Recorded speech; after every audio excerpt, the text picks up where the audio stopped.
Can anyone hear me out there? God damn it. All right, so I set it all up. I got everything there. I was ready at 9:59 of my time, right? Or I guess it'd be 7:59 Eastern. Had everything ready to go. I clicked the button to start. And I didn't realize for the last 4 minutes I've been talking, I had gone to the preview page, right? Because I'd set up the thing for invite a guest, right? And so I guess when you do that, it creates a preview section like a waiting room. And so I've been just, I've been talking, waiting to see if there are responses. I see some people were making posts there, right? So I thought that maybe that, people could hear me. Some people said good evening and everything, right? So I thought you guys could hear me, but I guess not. But I hope you can hear me now. Can you hear me now? Please answer. Please clap. Anyone? Okay, Eric C says you can hear. Okay, excellent, guys. Well, sorry for the delay. We'll wait. We'll give it a few minutes here for some more people to come in. We're at 30 right now. That's pretty good. But usually my live streams tend to be a bit bigger than that, but we'll see. I don't know. I've been doing Sunday live streams sometimes and Monday live streams sometimes, and it'll be interesting to compare because the last couple ones I think I did on a Monday. So let's see. On Sunday, I did the poll, and more people wanted a Sunday stream. Let's see if that actually matches the numbers or not. That's the big question. So welcome to everyone. And we're going to have some very interesting topics today, weird topics in the story of RPGs and peripheral things related to it. But yeah, first off, we'll give it a little bit of time. I don't have an introduction video like, say, Diversity in Dragons does, or Inappropriate Characters, which I know those are meant to be, so like the first couple of minutes as people are coming in, you just don't jump right into the main topics. But I'm very lo-fi, and yet somehow still a very viewed channel compared to a lot. So I must be doing something right. I guess that something is talking, because that's all I do on this channel. So thank you to everybody who's showing up. It's good to see you all. A second, I'm going to grab a pipe. Blow my nose. Let's see, what am I going to smoke tonight? Yeah, let's do this one. Right. This is Ben Wade from the Red Dot series. These are incredible pipes because they only cost like $75 or something, and they smoke incredibly well for that price. But I don't know if they make them anymore now. So that's a Ben Wade Rhodesian. I'm going to be smoking Argento Latakia.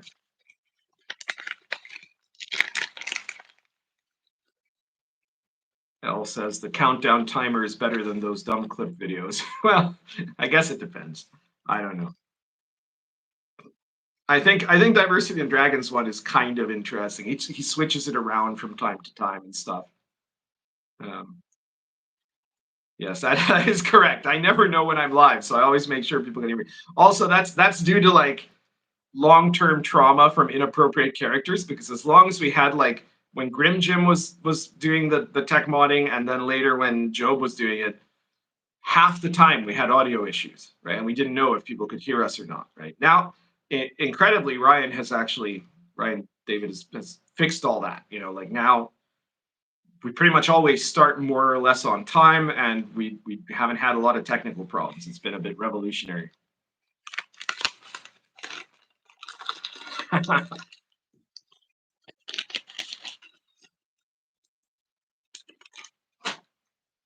All right.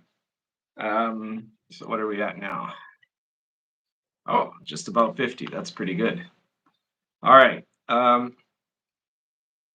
So as usual, tonight I've got 3 topics that I thought to have lined up, all of which could have been a video, but I figured some of these are going to be more interesting in the form of a live stream for interactive purposes. So as usual in my case, right, I will say that the live stream is not being monetized. as a live stream. And so, of course, super chats are very welcome over the course of the evening. But I don't do a policy that I've seen a lot of other people do, which is that they will only read comments that are given as super chats, right? I'm not going to do that. I never do that. I will read any comments that I find particularly interesting or amusing or whatever.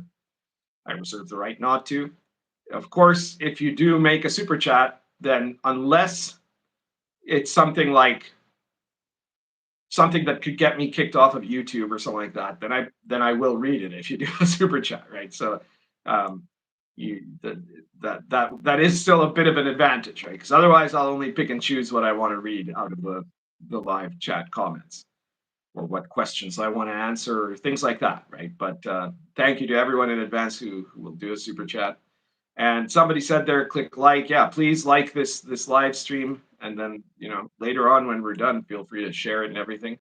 And of course, if this is the first time you're coming into my channel, well, be sure to subscribe if you like this live stream, and check out all of my other videos, because there's a lot of material here now, and hopefully you'll end up enjoying it. And be sure to hit the notification bell to make sure that you see future announcements for live streams and things like that, so that you don't miss out. I always try to do a lot of posting on social media well ahead of time to let people know when I'm doing a live stream, because I don't do like a regular live stream once a week or something like that on here, right? I do it when I have time to do it, and subject matter usually. Sometimes I do live streams that are just like, okay, I'm just going to open it and answer people's questions. That can happen sometimes.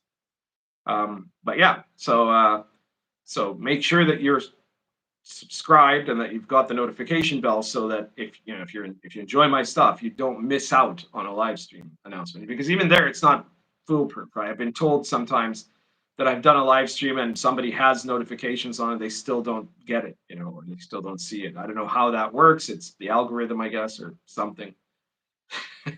I'll just leave it at that, right? It's that or something. We all know how things go. Last week I did my first video. I posted my first video on X, and that was an interesting experience. I chose to make it about political topics that have nothing to do with gaming exactly, and that probably wouldn't have been well received by YouTube. So that's why I decided to do that, and I think that it's pretty good. I mean, like I'm worked my way through it, and I'm a technological illiterate, as you all know. So I managed to do it, but I do think it's not as smooth yet as doing a YouTube video, right? Which I also figured out how to do quite easily, in spite of being a complete technological illiterate. All right, so we're about 8 minutes in. All right, and there's like 59 people watching, so I guess we can start with the subjects. I'm just gonna do a quick look here in case there's any other comments that people have made that are worth pointing out right now. Kobanizer says the RPG community, that's correctly put in quotes, is apparently like the Lord of the Flies good times. Yeah, well, that's something that those of us who fought in the wars know, right? But apparently this is a surprise to some of the newer people. How, I don't know, because you'd think it would be obvious after pretty fast, but there we go. I see Shauner is here. Hello, Shauner. How's it going? Lord Mateus, how's it going? Calvinani, how's it going? Several names I recognize there. Tristan S. Oh, this is a comment I'm definitely going to read out. I am loving the old school companion too. Thank you. Very nice. Will you perhaps one day do a similar adventure compendium for Star Adventure or World of the Last Sun? Okay, that's a great question. I hadn't thought about doing one for Star Adventure. I've been working for a very long time in trying to make an appropriate campaign setting book for Star Adventure, working in the sense of trying to figure out what would really be what I would like to write in that context, because it doesn't come as naturally for me to write settings that aren't like historical authentic settings, right? Like World of the Last Sun is basically, I started running a DCC campaign, and that was the setting, and I started and I had run it for like, by the time I started doing the World of the Last Sun products as Pundit Presents issues, it was probably 5 years or something like that, 6 years maybe that I've been doing it. Now that campaign has been going on for 11 years just about. And so there I was just like, I was writing what happens, stuff that the world was gradually being expanded in the campaign, and I would gradually write products for it. But the Star Adventurer campaign that I ran was a Star Wars campaign. And so obviously I can't do that. And I don't want to do a campaign book that's just going to be a Star Wars clone, right? But I hadn't thought about the idea of doing like one-shot Star Adventurer adventures or something like that. I don't know if that would really work without having a setting, or if it would. I'm not sure, but I'll give it some thought. That's interesting. Now, as for World of the Last Sun, yes, there are a bunch of adventures of World of the Last Sun, which have been published in the RPGPundit Presents series. And just like the World of the Last Sun main book and now the Gonzo Fantasy Companion, eventually, God knows when, because Spectre is relatively, they take their time doing things, let's say. Eventually, there's going to be one of the last products of the line is going to be an adventure compendium of the World of the Last Sun adventures from Pundit Presents. So that will come out eventually. Before that happens, I think there's going to be an Old School Companion 3 first. So we're probably talking that the World of the Last Sun adventure compendium isn't going to come out for about another 2 years, something like that. I'm sorry to disappoint you, Tristan, but that will take, it'll take time. So there we are.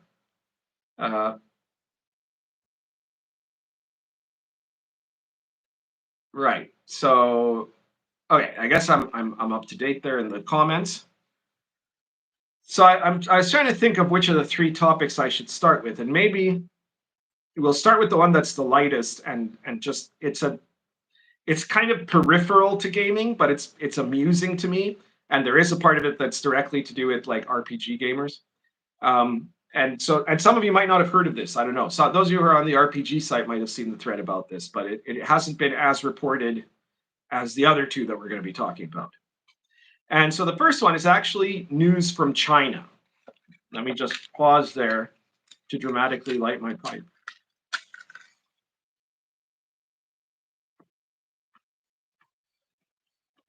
This is not an ASMR channel or something. In case anyone just came in at that moment.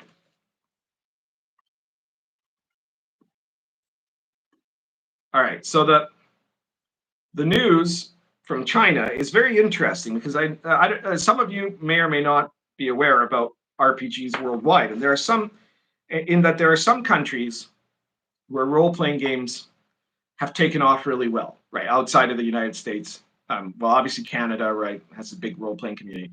But role-playing games have been very successful in Western Europe, obviously, Spain, France, Germany, and the other Germanic sort of countries, and of course the UK. Lots of role-playing going on there. And the Scandinavian countries, right, obviously, where Jim Raggy lives. And role-playing games have taken off in certain parts of South America, right? In Mexico, there's some role-playing community, and then it kind of skips in the area of like, there's this kind of band south of Mexico and basically north of Brazil that are kind of the less prosperous countries, let's say, of the Latin America. And in those areas, there's little or nothing. I think there might be some stuff in Colombia, for example,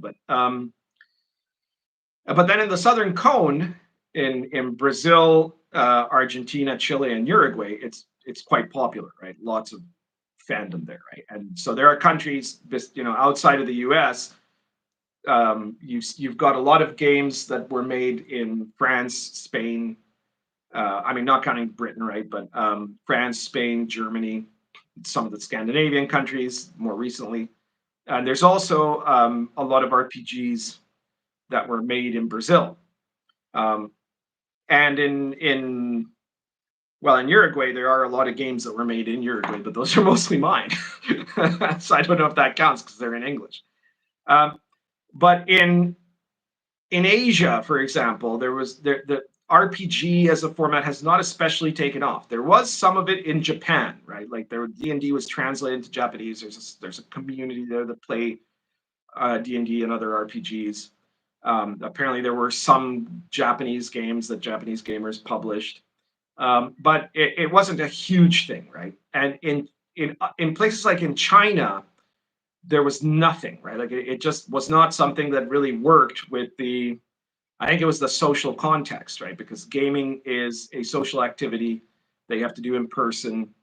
In North America, it's often teenagers that start playing RPGs, and they do this at home with their friends, and they have free time with their friends that they hang out with them and do these things. And for a long time in China, that wasn't really a part of the culture, right?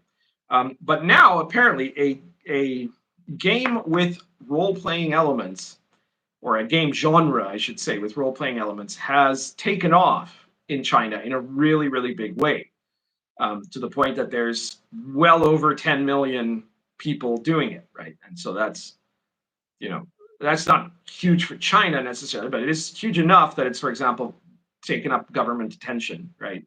But it's if that was happening anywhere else, that'd be really huge, right? The genre is called Jubensha, and it started as a kind of a hybrid of a LARP and a murder mystery.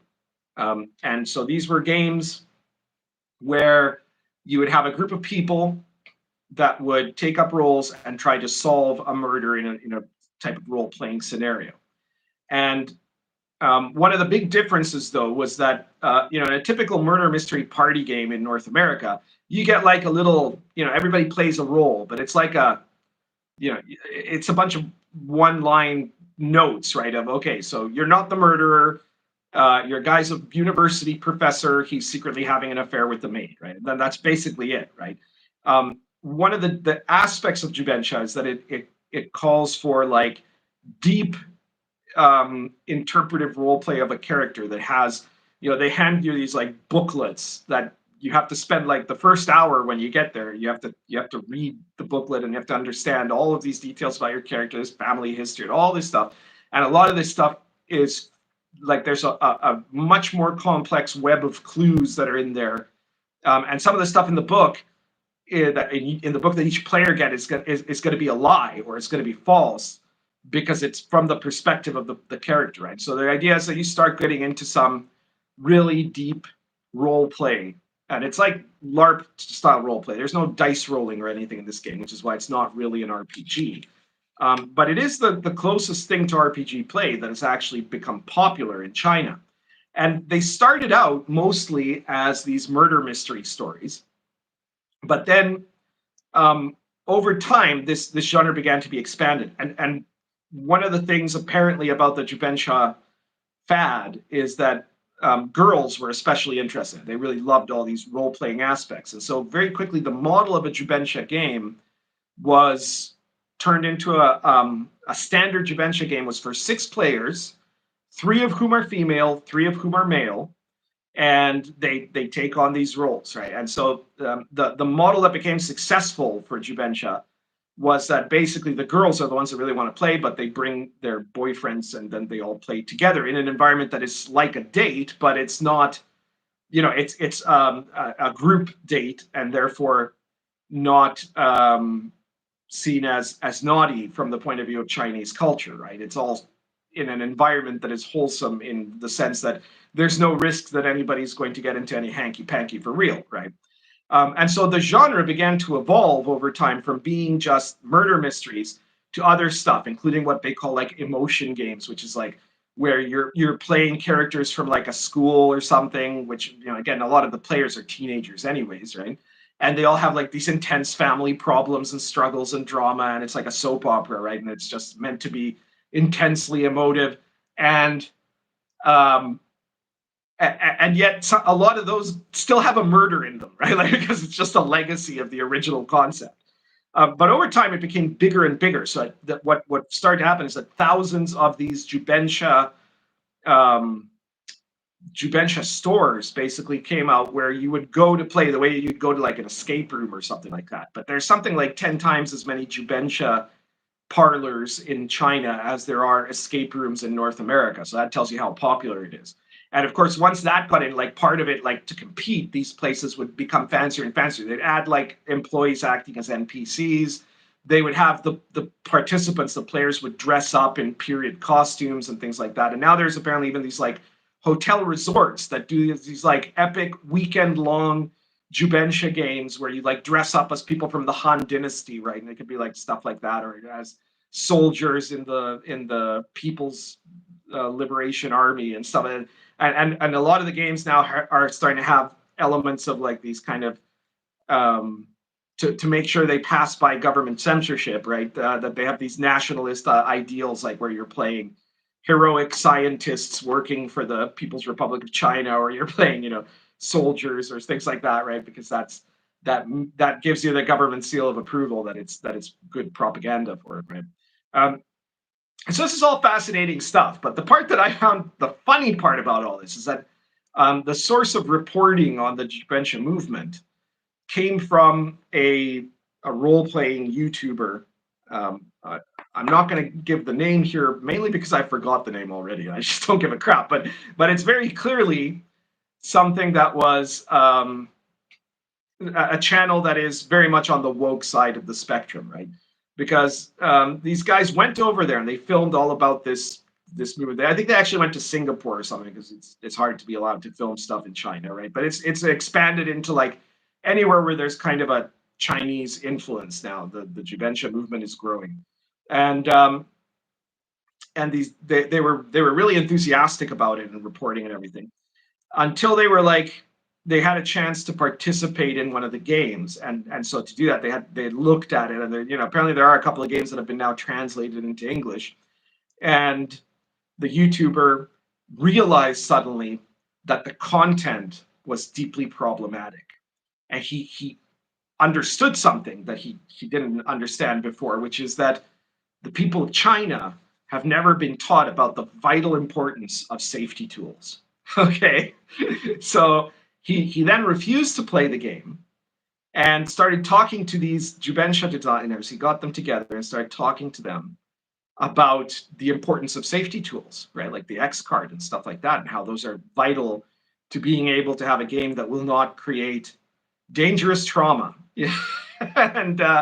and I think it was just magnificent, because it was such an own goal, because apparently like these Chinese designers, they were like looking at this guy, right? They're like, who is this goddamn Baizhuo, right? this white leftist coming in and telling us what to do. And so he was like, yeah, you need these things because there's problematic elements in your game, and you have to make sure you have consent, and you have to be able to have, the opportunity for players to stop the game to like to deal with their trauma. And they were like, no, we don't need to do that. We're capable of dealing with dark things, right? As in pointing out that he is not, right? Because that's true, right? Chinese culture, there's a lot of things you can criticize about modern communist China, obviously, right? But Chinese culture is not affected by, the postmodern Western, what they call the white left, right? The Baizhuo, right? The ridiculous grievance politics and identity nonsense that we have in the West. And they were looking at him like he was just insane, right? And they just said, no, sorry, that's your crazy shit, right? We don't need that. We know the difference between a murder in a game and violence in real life, right? And we know that, like, because one of the things was that apparently one of the characters in one of the Jubensha had been like sexually assaulted. He was like, no, that could be triggering. And they're like, no, that's just a story, right? That's a story. It's not, there's nothing to be like, what's wrong with you Westerners? Are you really this weak now? And I kind of feel bad that these Chinese people, that this guy was such a horrific ambassador to these Chinese people as far as their opinion of what Western gamers are like, but it's also hilarious watching them just like, like the fact that their reaction was just kind of like, screw you, like, what, we don't need this. What's wrong with you, right? So these are base Chinese gamers, and I thought that was awesome, right? So I think Jubensha is a really interesting phenomenon. I don't know if that'll mean that later on in China there might be an opening for other tabletop games to get interesting, to be of interest to them. But I was mainly, the main thing that made me want to tell you guys this story is just because of that, you know, ridiculous humiliation that this guy suffered. All right, let me take a look at, try to catch up a bit on the live chat here. Some people commenting on some countries that have RPGs. Shauner says China can be high level at times. I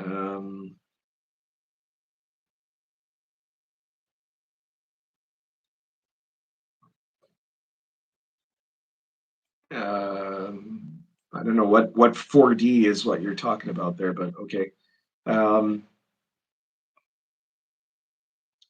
Steambub has a question unrelated to what I was just talking about. He says, ascending versus descending AC. First question. I guess you're saying which do I prefer or something like that. I mean, I prefer ascending AC, but I don't think, like, I'm not saying it's a huge difference, right? Like, there is a difference. It is very slightly more intuitive to use ascending AC, right? This is the number you have to beat, right? Instead of, like, this is the reverse of the number you have to beat, right? But it is a very small difference, right? Like, it's not something, I'm not saying that an OSR game shouldn't have descending AC if the person who designed it really wants to have it, right? It's not something that is game breaking in any way. Second question, Invisible College expansion. Well, at the moment, I have nothing planned to expand the Invisible College, but you never know. My players have been getting on my case. Some of my players and some of my groups have been getting on my case about they want me to run an Invisible College game again, and I probably will, but it'll also probably be an Invisible College campaign that's set in the 1930s. I feel like the market is a bit saturated with stuff like that, but you never know. I mean, like, if the campaign is successful and there's new concepts thrown in there, maybe that'll be the makings of a source book or some adventures or something. We'll have to see. Although there is one thing that's going to be going on connected to the Invisible College, but I don't think I'm allowed to talk about that yet because it doesn't just involve me; it involves another company, let's say. So for the moment, I can't say anything about that, I guess. Sorry. Let's see what else. Oda Manjiro says, is there a single pundit product that doesn't use ascending? No, there isn't. I always use ascending. I think it's just it's more intuitive. Autistically accurate, taking off. I'll watch the rest of Faster Sunrise. Okay, sorry. Sorry, I didn't get to say goodbye while you're still here. Let me see here. Blackburn says, dang Chinese. Max says, oh, I got to see this. Who's the YouTuber? Can you find it? I don't remember, but if you look up Jubensha, you're probably going to find it on YouTube. I think there's also a thread about it on the RPG site, so you could probably find it there.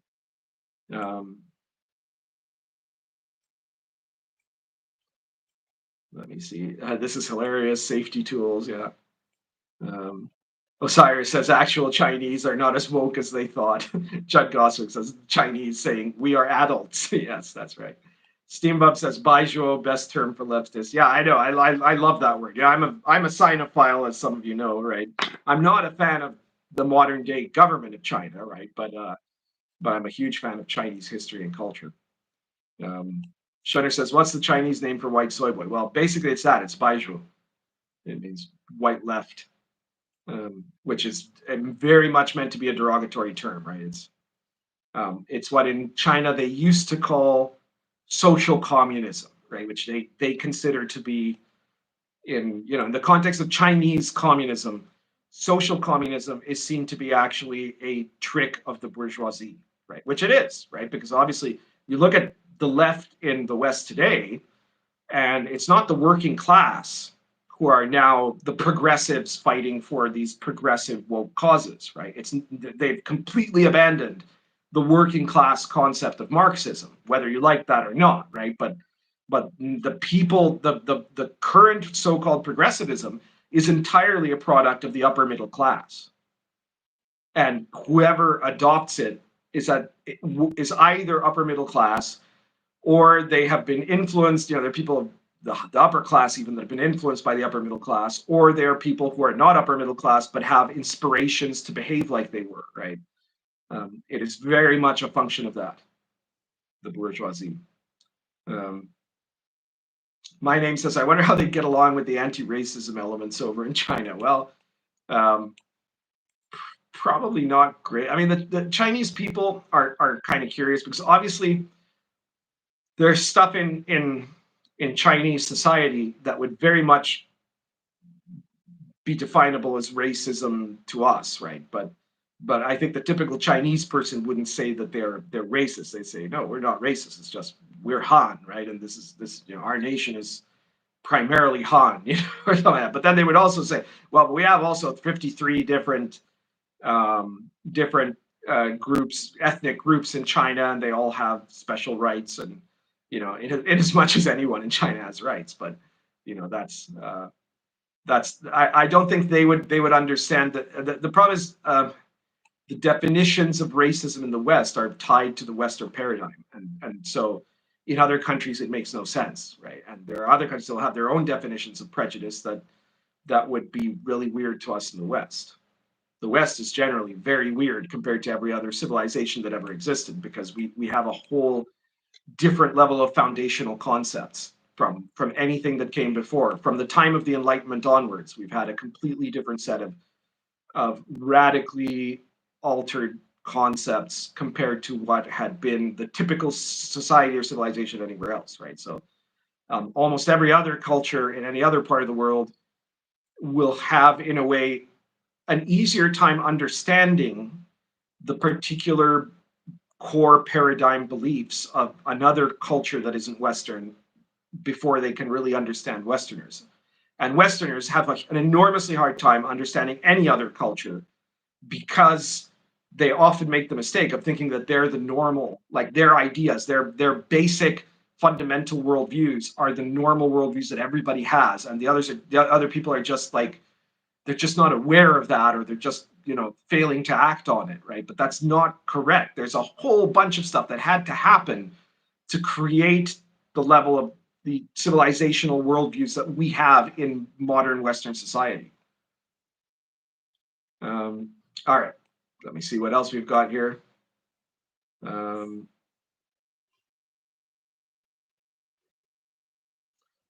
Violence solves everything, says Sean is in the chat. What a coward. I don't understand. Why would he be a coward for being in the chat? I don't even want to know.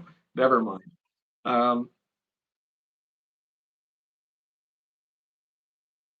Let me see.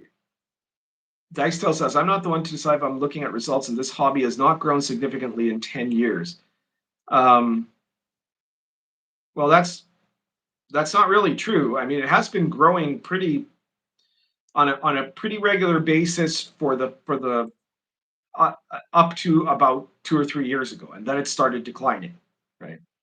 And that's largely because of Dungeons and Dragons. Assuming that by the hobby you mean the RPG hobby in general, right? If you're talking about the OSR had its biggest growth in the 4E era, and since then it has had a much slower rate of growth, but also still continues to be growing. It still continues to be pretty dominant compared to anything else in indie gaming. To the point that there's some things that people try to define as OSR that nobody in the OSR would think is OSR, right? That's how you know it's successful, is people are trying to pretend that their game is OSR. Let's see what else here. This is going to be a while to catch up. Some stuff I'm going to talk about later, so I'm going to skip that right now.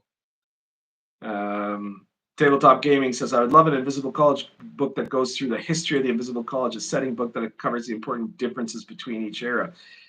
Yeah, I could think about trying something like that. It would be a big undertaking because obviously the biggest thing that would change would be, besides like the structure and the story of what's going on in each period, would be that mechanically parts of the game would change because certain styles of magic wouldn't exist yet, or wouldn't exist in the West yet, or stuff like that. So there would be differences in the options that would be available to player characters.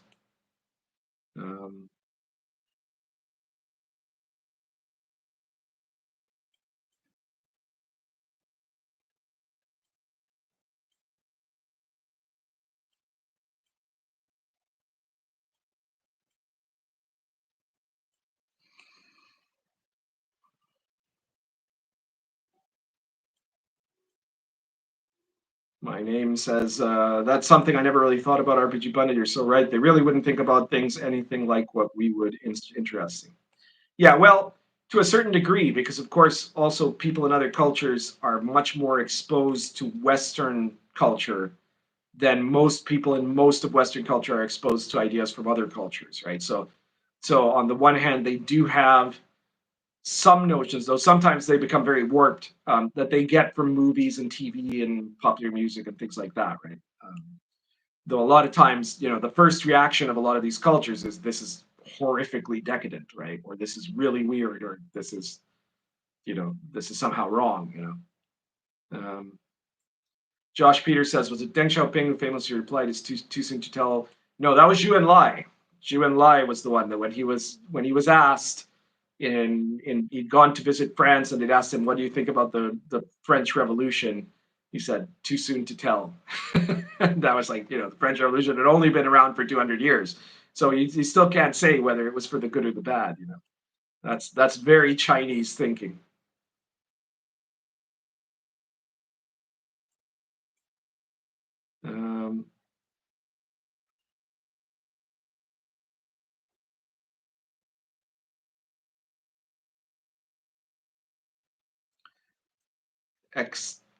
Gnard Prime says the Chinese make nice bargain polyhedral dice. Well, yeah, that is one thing that the Chinese do, is tons of cheap products, even of things they themselves do not use.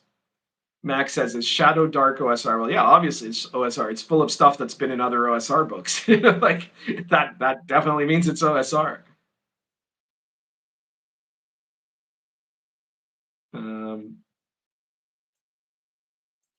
Curse of Yig says, Shadow Dark runs on good art and nostalgia. It's so bare bones mechanically, it doesn't offer much of anything.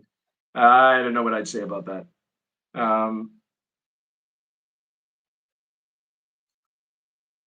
Let's see. Isaac Mark says, just arrived, but it's been said till here. Will the live stream remain? Yeah, the live stream will remain after the video, after we end the live stream. Our first topic was about a new Chinese trend in pseudo live role playing. So you haven't missed tremendously much. You missed the first of 3 topics, Isaac. Steambub says, like Chaos Magic being a school that was made in the 1970s or so. Well, yeah. There are some parts of Chaos Magic, the most fundamental parts that were actually started in around the 1920s, but Chaos Magic as a movement only got started in the 1970s.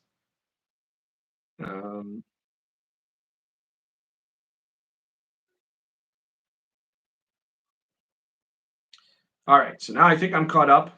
So we shall move on to topic number 2, and this one is pretty wacky. When I heard of it, I just couldn't really believe it.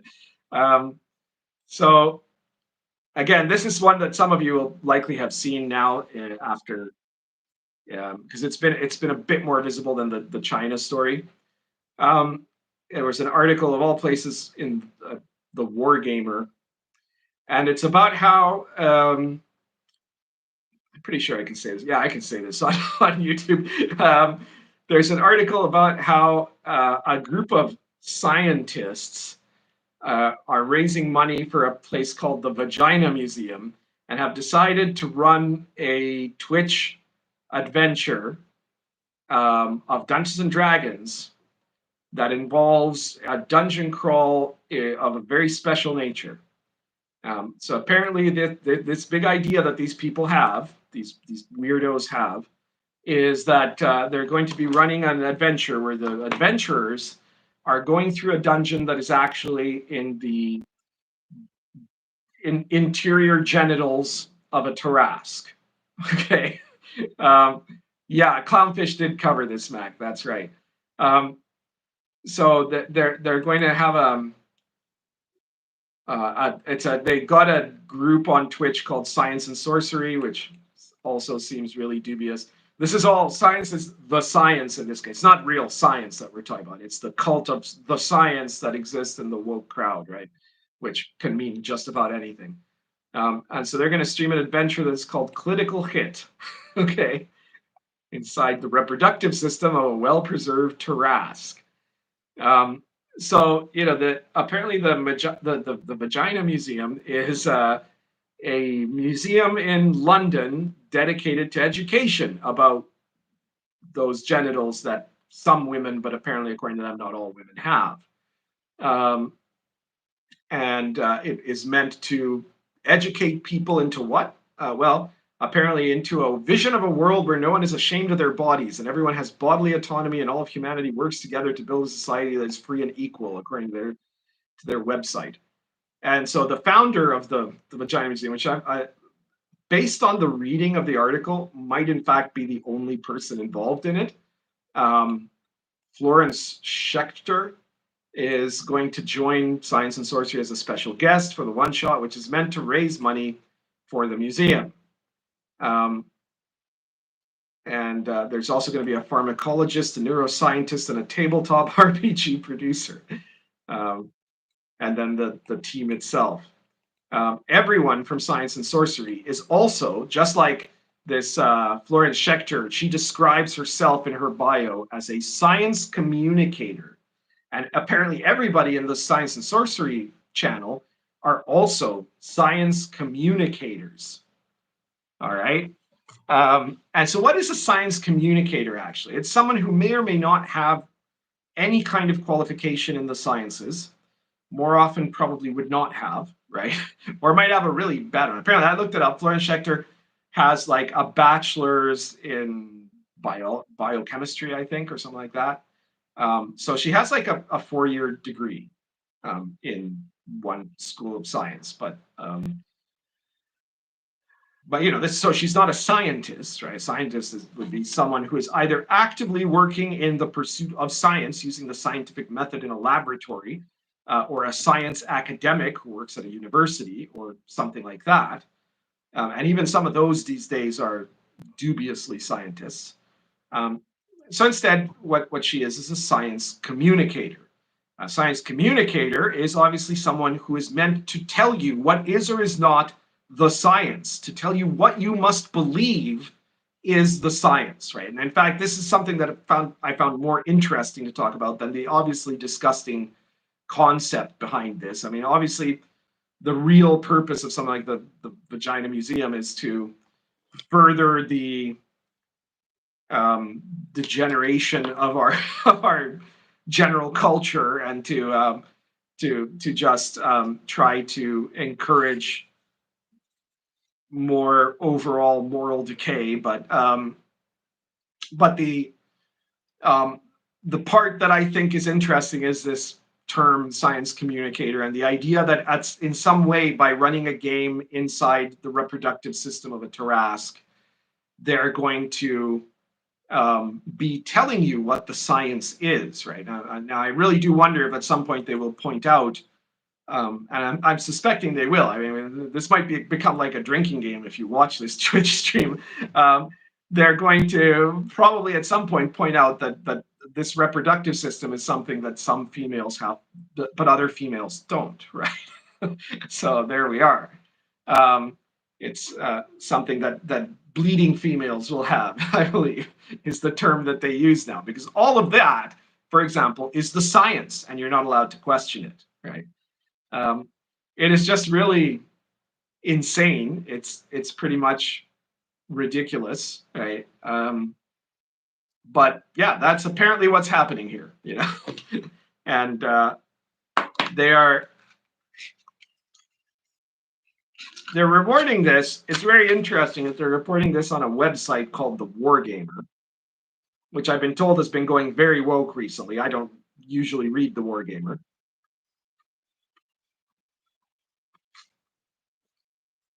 But I have to say, you know, I've played some war games.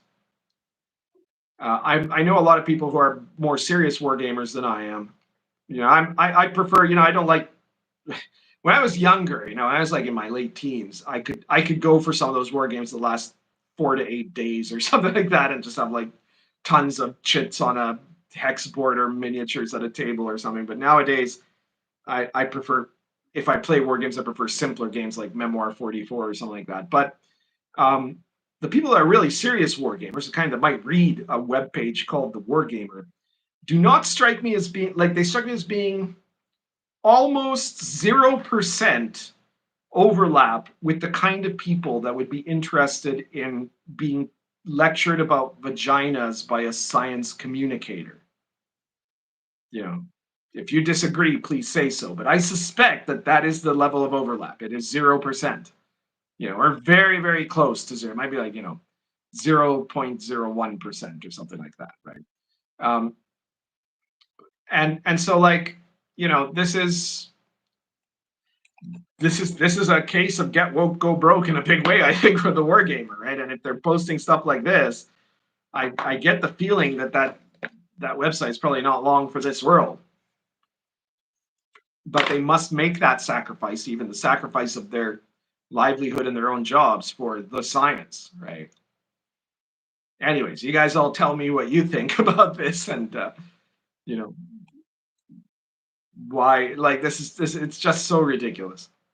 I largely pose it just mainly because it is ridiculous and because of the idea of science communicators, right? Like the science itself has almost nothing to do, except perhaps by chance, with any actual science, right? The science is what told you that, it's 100% safe and effective, right? The science is what told you that Australia would be completely underwater by 2013, stuff like that, or would be completely out of water by 2015,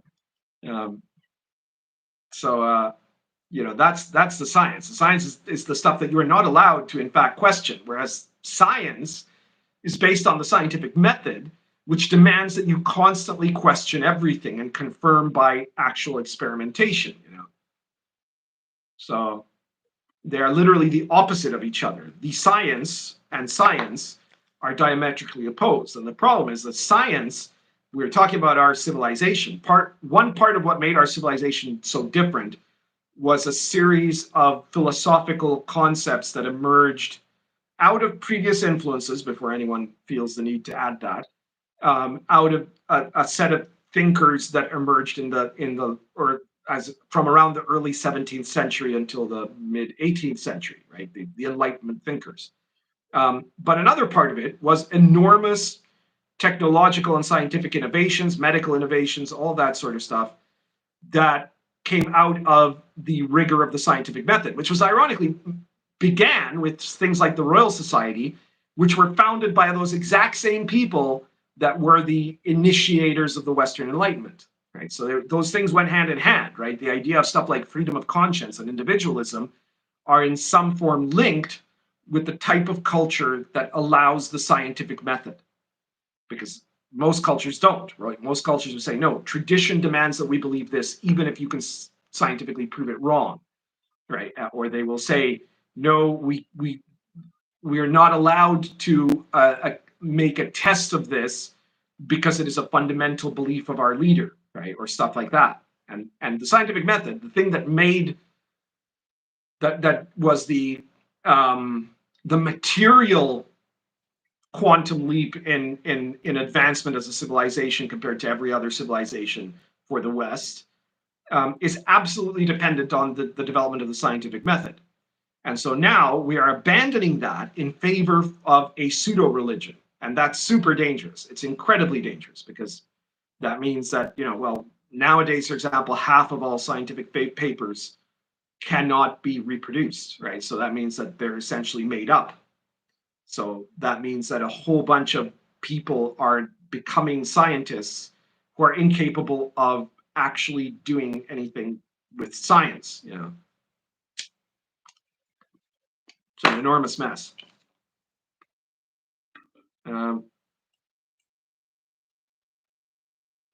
Let me see here. Where was I? Looking at the comments here. I think I've gone too far back here. Let me just catch up.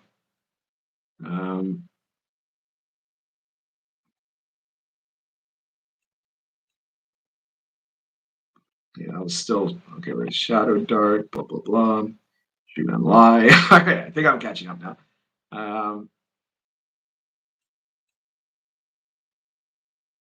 Shauner says, follow the science. Yeah, exactly. You're not supposed to follow the science. Science is supposed to prove itself to you and you're supposed to still constantly be looking for other possible flaws in the science so that the science can change, right? Whereas the science must never be changed. They're these things that you just must believe.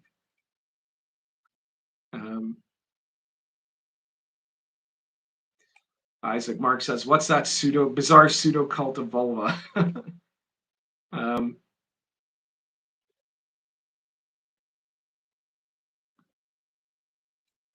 Oda Manjiro says, "Saint Martha, forgive us." Yeah.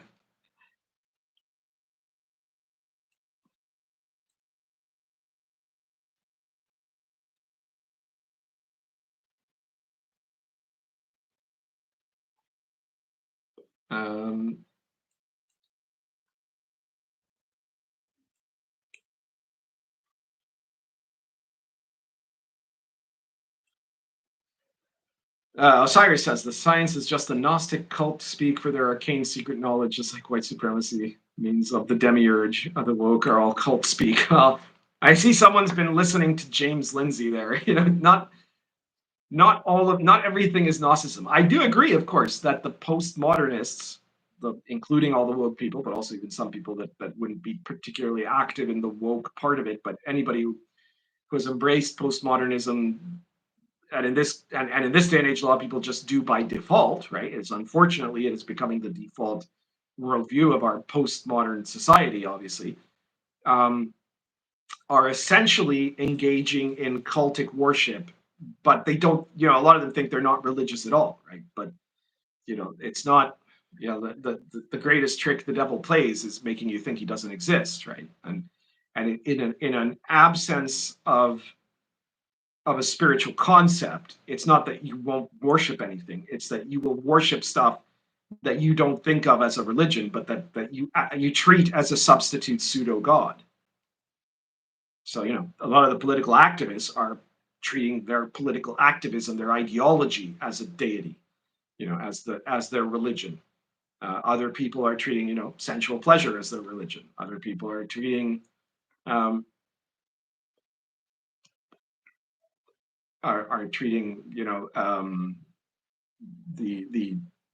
their identity as a gender. I mean, a large number of people are just basically treating themselves as the substitute deity, right? And that's actually probably the most dangerous thing of all, right? Because that creates a society full of narcissists.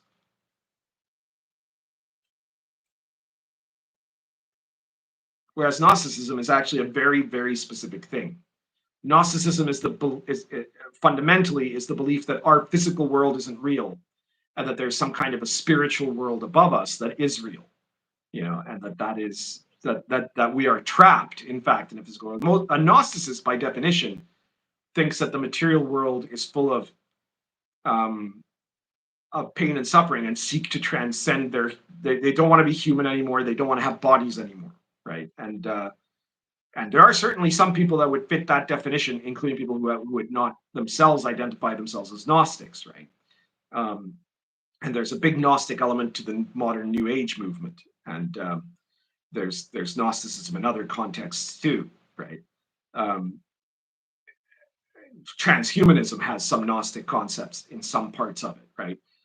All of these are things that you could say have Gnostic elements to them, right? But that doesn't mean that any of them really are like literal Gnostics, right? Like that they would identify as such.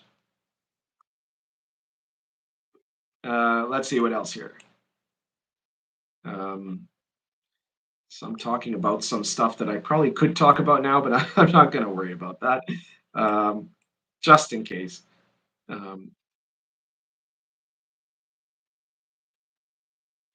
Dicetail says, read Harrison Bergeron. Yeah, well, I was saying in Twitter the other day that, there's a lot of talk about removing certain books from the school curriculum that have been put in there by these, woke Marxists that talk about, critical race theory or gender stuff, or that are, literally, there's literally books there that are teaching junior high students, so like 12 and up, right, are teaching them about things like rimming, right? So like, getting rid of those, that there's legislation saying you're not allowed to have those in school libraries, and that's probably a sensible thing to do, right? But that isn't enough, because you also have to say, well, what should kids be reading? so that instead of being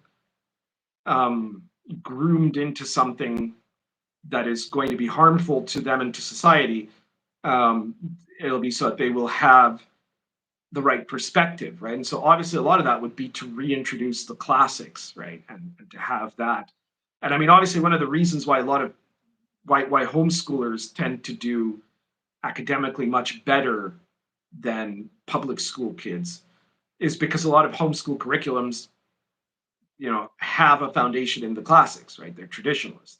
A lot of times they're Christian, but even the ones that aren't are going to tend to look at the more classical elements of education because that's what makes you have a very good education, right?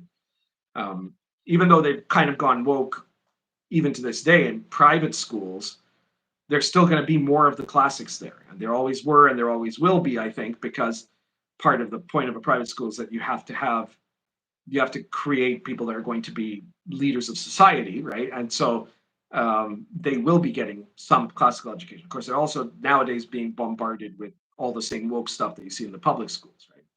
And I was saying on Twitter that aside from the classics, right, from the real classics, what would be something that should be there? And I would say Harrison Bergeron, which is a short story, right, by Vonnegut, I believe, is a story that every kid in every school in America should be obliged to read, probably in more than once, right?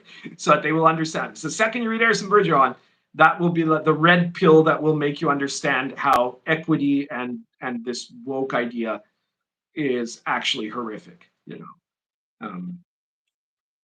and I know that they used to teach it in schools. I mean, I don't know, because I think at the time I was in a private school, so maybe it wasn't in public schools. I don't know, but I'm pretty sure a lot of people did get taught that in schools in previous decades, and I suspect that no one is teaching it in public schools today because they would probably see it as deeply, deeply problematic because it's basically an attack on everything that the woke left believes in.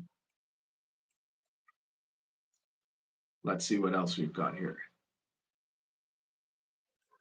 Xnard Prime says R.I.P. Janelle Jacque.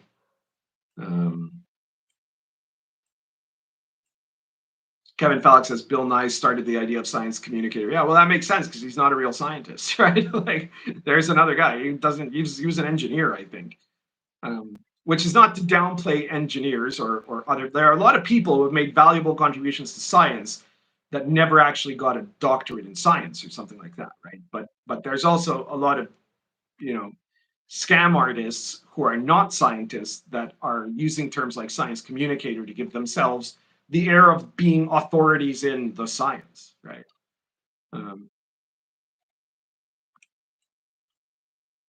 Let's see what else.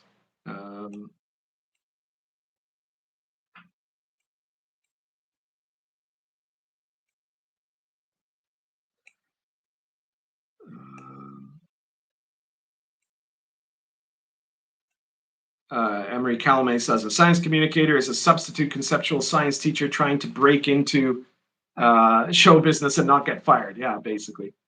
A lot of them, anyway.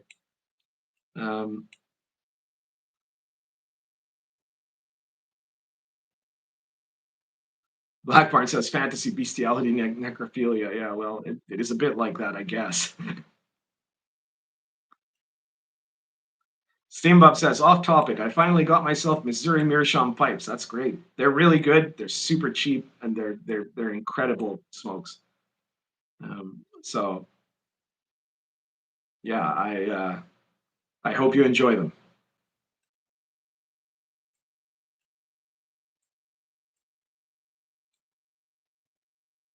The main topic is coming up, Calvinoni, and you have guessed it correctly. So there you go.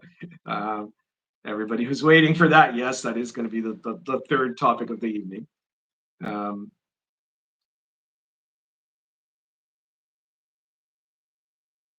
Kevin Falk says postmodernism is anathema to Gnosticism. Well, it is in parts, but in other parts there are some similarities, because Gnosticism, part of what it suggests is that there is no that there is actually no objective truth in this universe, and postmodernism suggests the same, right?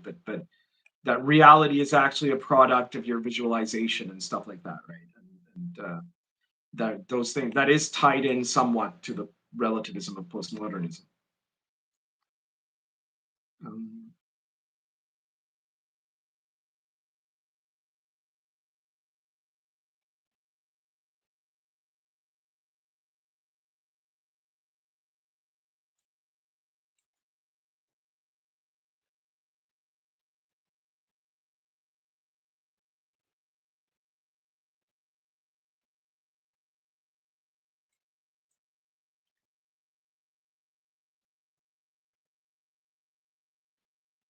Steambub says Frankenstein needs to be required reading. Well, Frankenstein is a very good novel.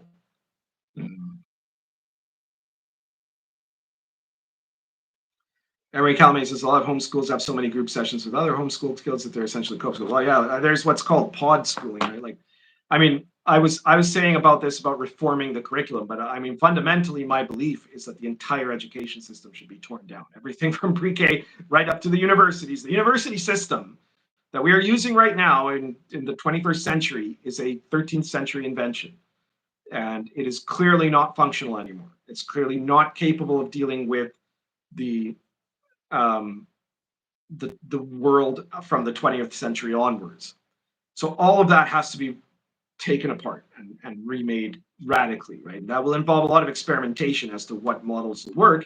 And so the best environment for that would be an open market, right? So this is why you have, if you have school vouchers or education vouchers, I guess they'd be called, you could end up having parents receive the funding, which they could then use either for homeschooling, for pod or co-op schooling, for a private school, for a charter school. Theoretically, some could just do it with the ruined remaining existing public schools or something like that, right? But then that would allow all kinds of different concepts, all kinds of different educational experiments to be developed, and for people to then have basically a merit-based market, right? Like the models that are actually doing the best job are the ones that are going to succeed because they're the ones that are going to keep getting the money. The fact that the left is so strongly opposed to this is the clearest sign that the left believes that education is meant to be for indoctrination and social control rather than education, right?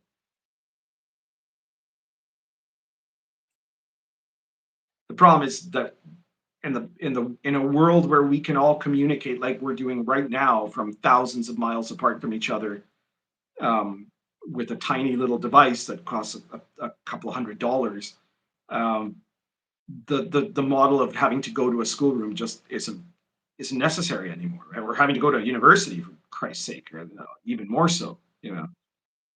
And there still will be things that have to be taught in a presential form, that you have to be somewhere. And there are some professions that will require certain professional elements of education, right? Especially, you know, to be a doctor or something like that, right? But those things should then be turned into like specialized schools that are dedicated to that.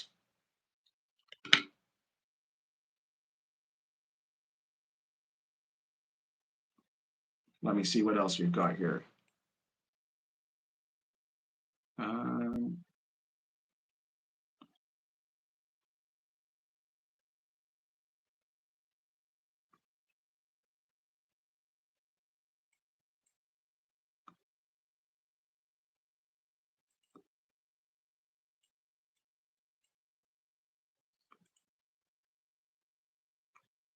Osiris says, in the woke view, there is no truth but power, and reality itself is an oppressor. How can you get much more Gnostic than that? Well, yeah, that is true. That's why I was talking about the relativist elements of the postmodern idea. Yeah, that is something that makes it a link with Gnosticism, but that still doesn't mean that everybody who's woke is an active Gnostic. And like, I think James Lindsay goes too far because he's confusing a lot of definitions there.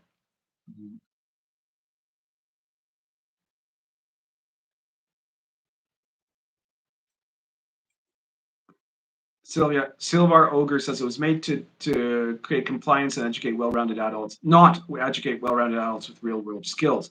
Well, the original public education system was largely created to allow the urban and formerly rural poor that were coming into the cities to get an education that would be sufficient for them to work in factories, right? That was the original purpose of public education, is to produce people who would be capable of being factory workers and shop workers, okay? So yes, there is a kind of element of that, right, that has always been in public schools. But there's also a movement, especially in the late 19th and early 20th centuries, that schools should instead be something that would give a more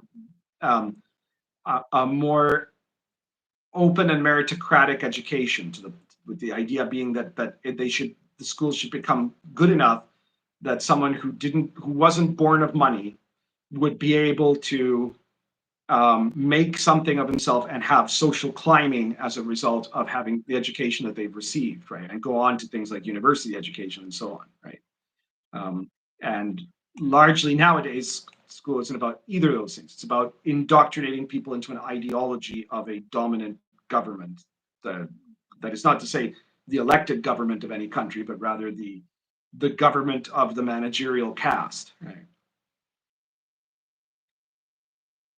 R says, I just joined. Isn't this about TTRPGs? What's going on? Yeah, it is, but we're in the middle. We're moving between one topic and another. We were just talking about a TTRPG topic that was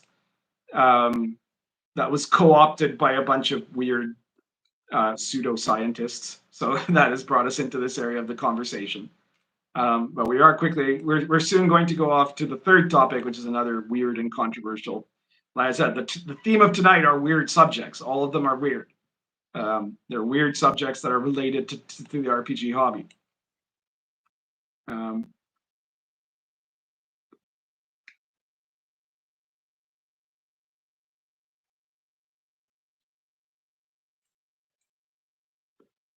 Let's see. I think we're just about done here. Yes. Okay. So I am now caught up. Before I move on to the third and probably the one that's going to be the biggest topic of the night, I want to remind everyone again, subscribe if you haven't subscribed, hit the notification button so you don't miss any videos of mine, because live streams, especially when they come out, you get the notification for it. If you haven't been looking at them, check out my posts if you want more pictures of Meatball. She's outside playing right now, so you're not likely to see her anytime soon. But you never know. Sometimes she just decides to walk back in for a while to get a cuddle. So she may appear, she may not. We don't know. And check out all my products. You know, I'm very grateful to anyone who gives super chats or stuff like that. Or if you go on my Patreon, which there's nothing on the Patreon, but that's for people that have like bought everything that I've made or aren't interested in my gaming books but want to support me nonetheless. But you know, the main way to support me is to pick up my products and my game settings and games and stuff like that, like Sword and Caravan or Heroes and Villains of the Silk Road or Lion and Dragon or the Cults of Chaos or whatever else.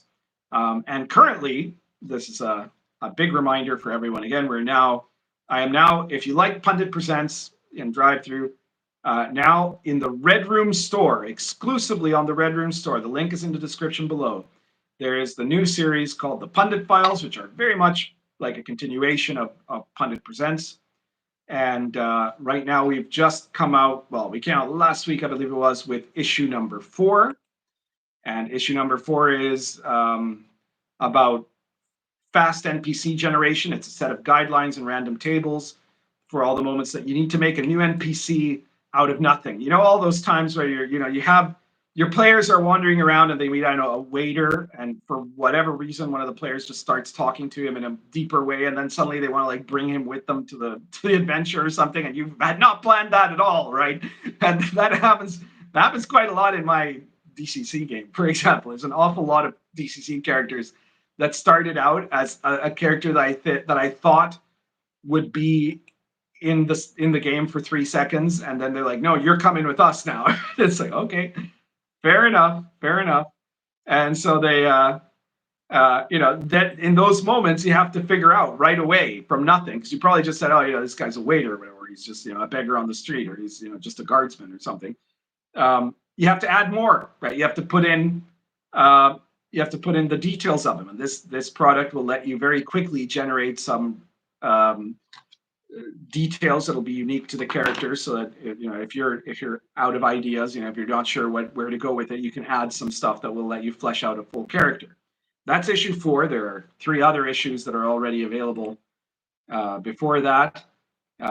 Issue number 1 is the tables to shake your campaign, which are for like random generators of major campaign shattering events.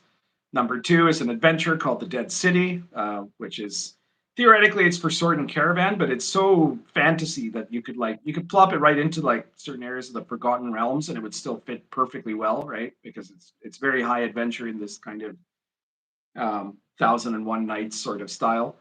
And number 3 is Martial Artists of the Song Dynasty, which is a brand new class for Lion and Dragon and Sword and Caravan. That includes a number of new martial arts styles that you can use in Lion and Dragon or in any other OSR RPG, basically. So be sure to check those out, and new issues come out every couple of weeks. I believe the last issue came out on the 23rd, so the next one will be coming out on the 6th of February. So keep checking that out. You can only get it at the Red Room.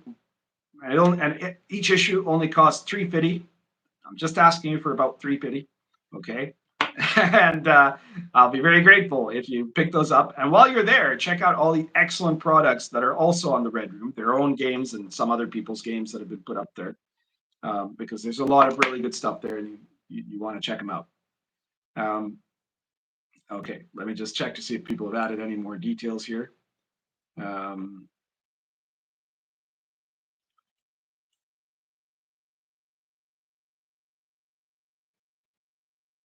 Elle says Super Chat pays for meatball snacks. That's right. If you want Meatball to get more tuna, send me some Super Chats.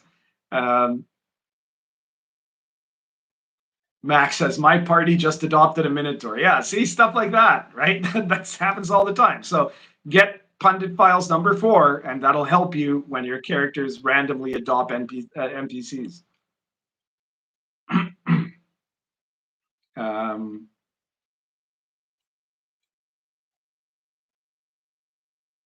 Okay, I think we're caught up there. All right, so main topic of the night. A couple of days ago, an article was posted. I believe it was on Medium originally. And this article was called the worst people you have never met, or what I learned during a 4-year academic study of the online harassment in the Dungeons and Dragons community. It was written by somebody who I do not know, and I'm pretty sure nobody else knows, called, or none of us know, called Dr. Cleo Bell Wiseman.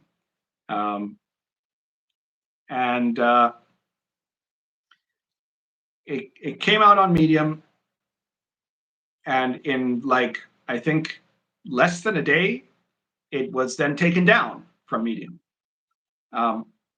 and now survives only in the Internet Archive, basically.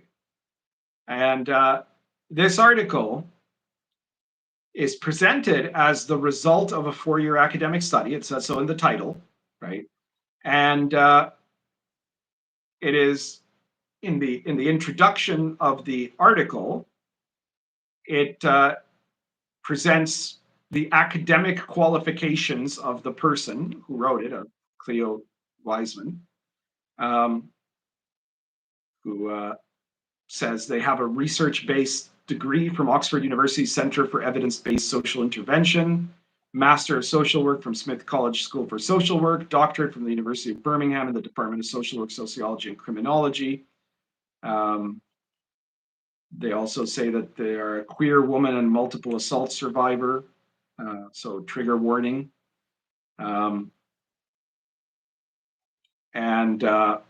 if you go all the way down to the bottom, I believe,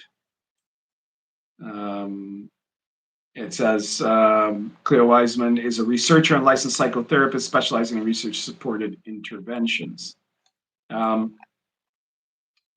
And so this is absolutely published as if this was the result of an academic study, okay? And it is presented with a number of audio clips, which unfortunately do not survive in the archive because I guess they couldn't, that those don't come through, right? Like it doesn't, it gives an error. But I believe that people have separately saved those and they are also still available to listen to. And Wiseman further notes that they are a psychotherapist and social research scientist who worked in maximum security prisoners with violent offenders and at-risk youth, and have interviewed a wide variety of multiple felons for years. And they are saying that right now they are studying Dungeons and Dragons drama, and what studying it tells me about people frightens me more than any of that work ever has, which is quite the statement to make when you think about it, right?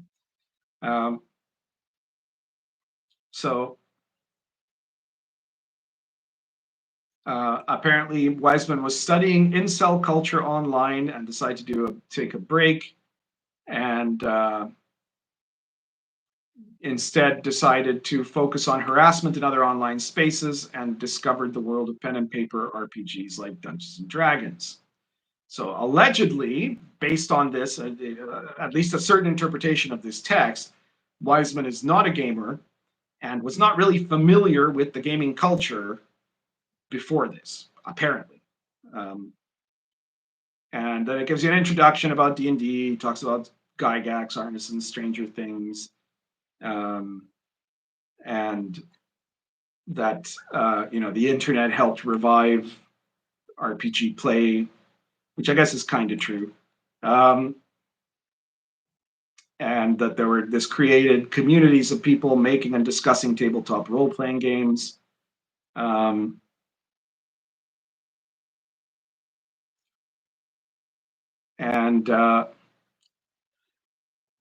Apparently what this person did was sit on the phone with trolls, harassers, and their victims for hours, listening to weeping confessions, and sometimes traveled thousands of miles to see these people in person.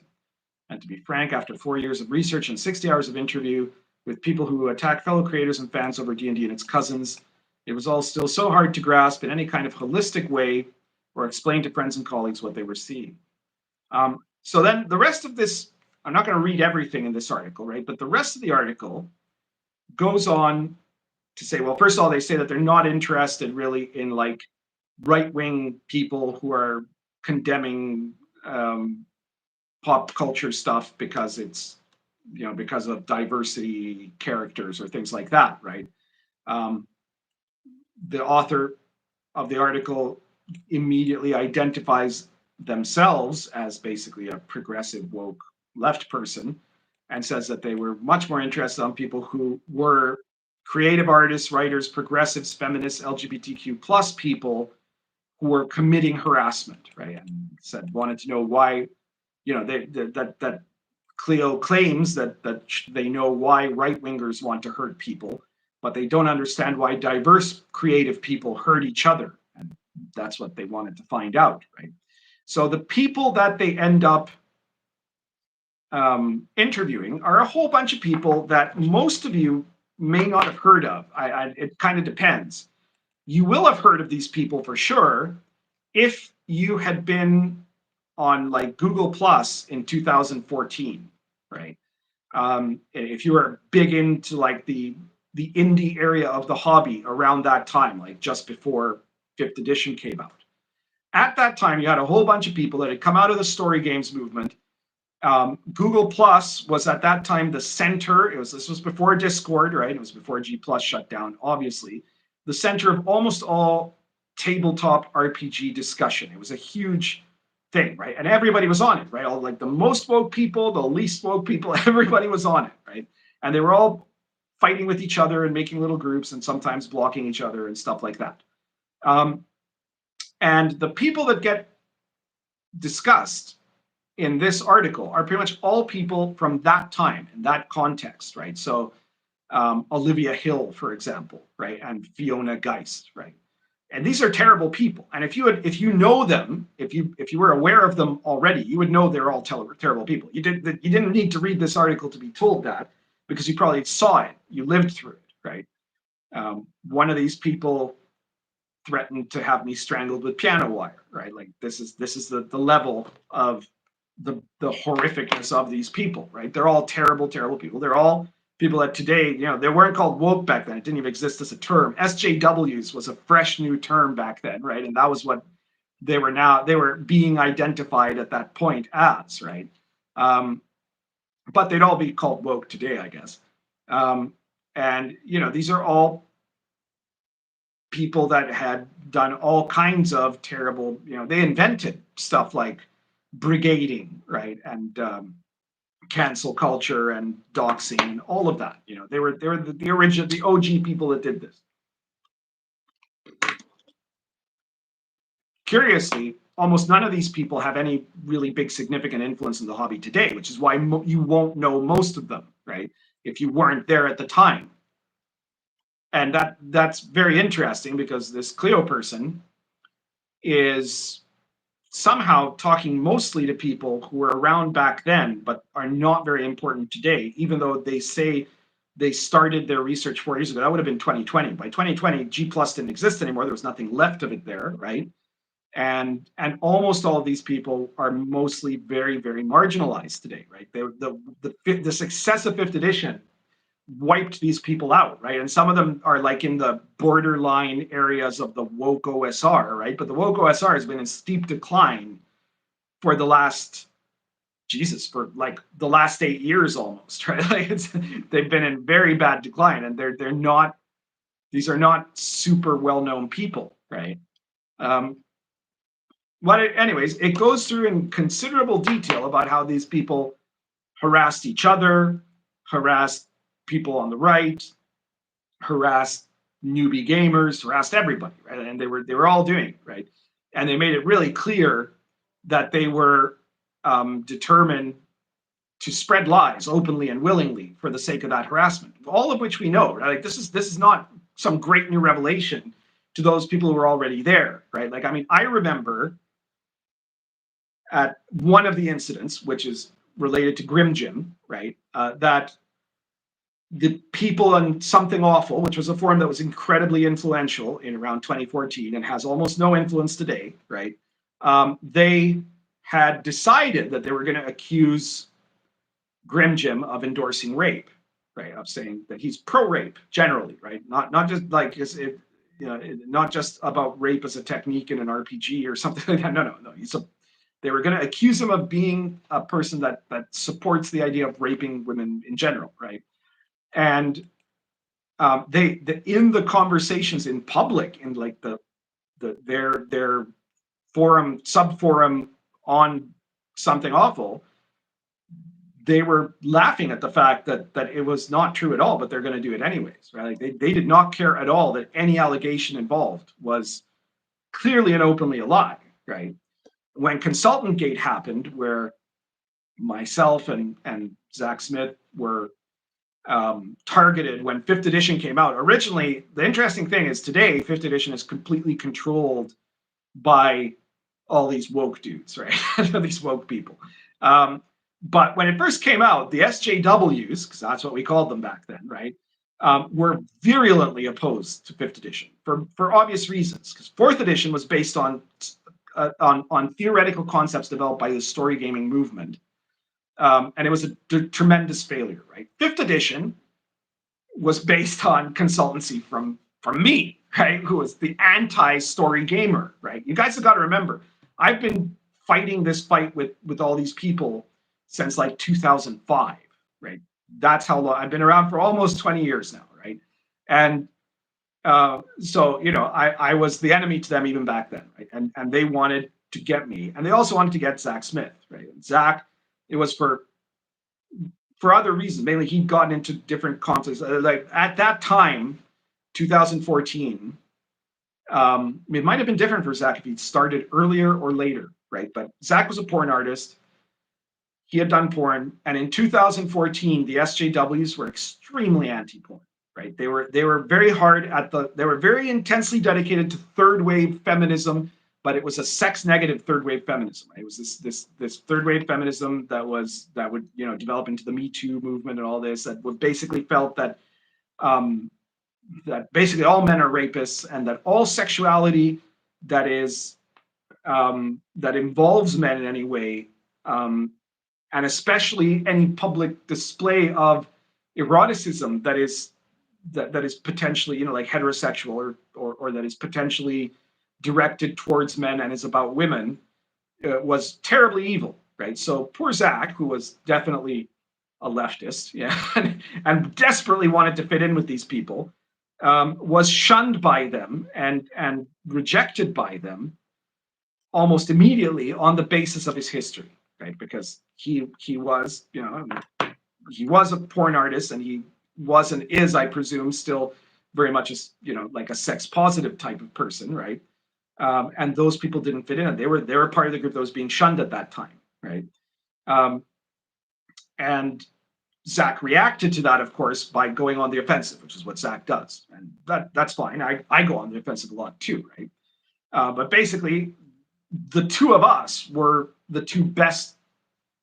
Not the two best known, because there were other guys in there, like Kenneth Haidt was in there, right? And S. John Ross were all on the list of consultants, but me and Zack were the two that got the most talked about, right?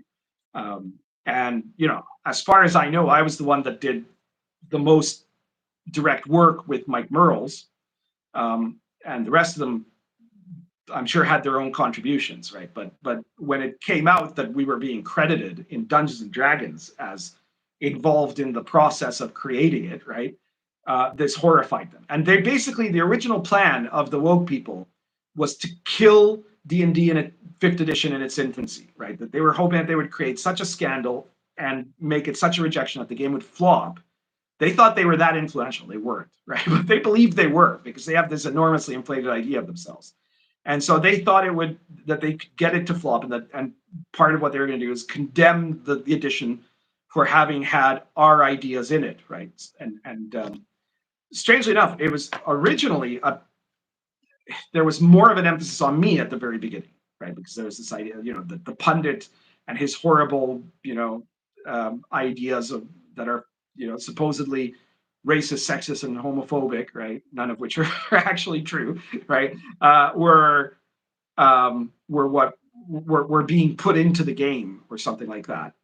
And they were, again, in my case, they were saying outright lies, right? They were saying, for example, that, you know, at that time, there was in the very earliest, the first printing, there was a section, in the section on gender, it said you could be like, you know, whatever gender you want, or you could be, you know, it was this statement that was, at the time, there were people on the right that didn't like that statement, right?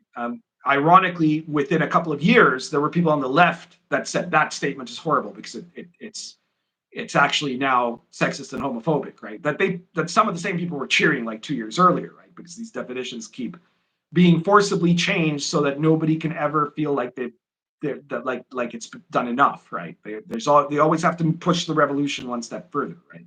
But at the time, the left was saying these are really good, but the RPG Pundit was terribly against it, and he like opposed it and fought against it. So and none of that was true. There was no evidence whatsoever.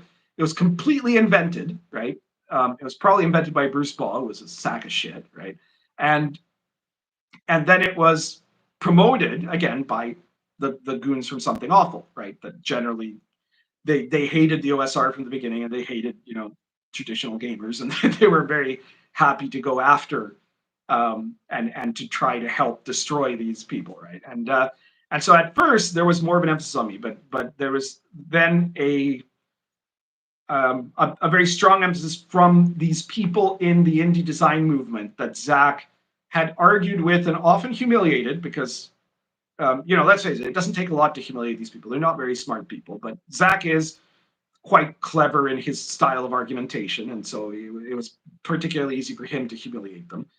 And so they started accusing him of being a harasser, and they said that he was, you know, sending people after people and doxing people, and that he was, you know, sexually harassing people and all this stuff. And like, and again, all these claims are just invented out of thin air, right? So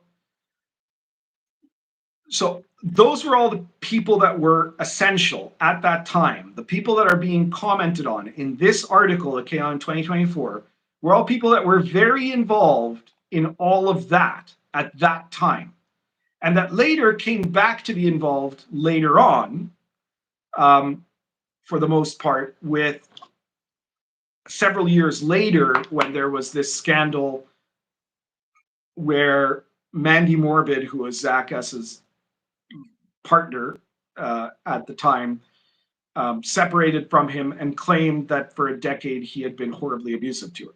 Right?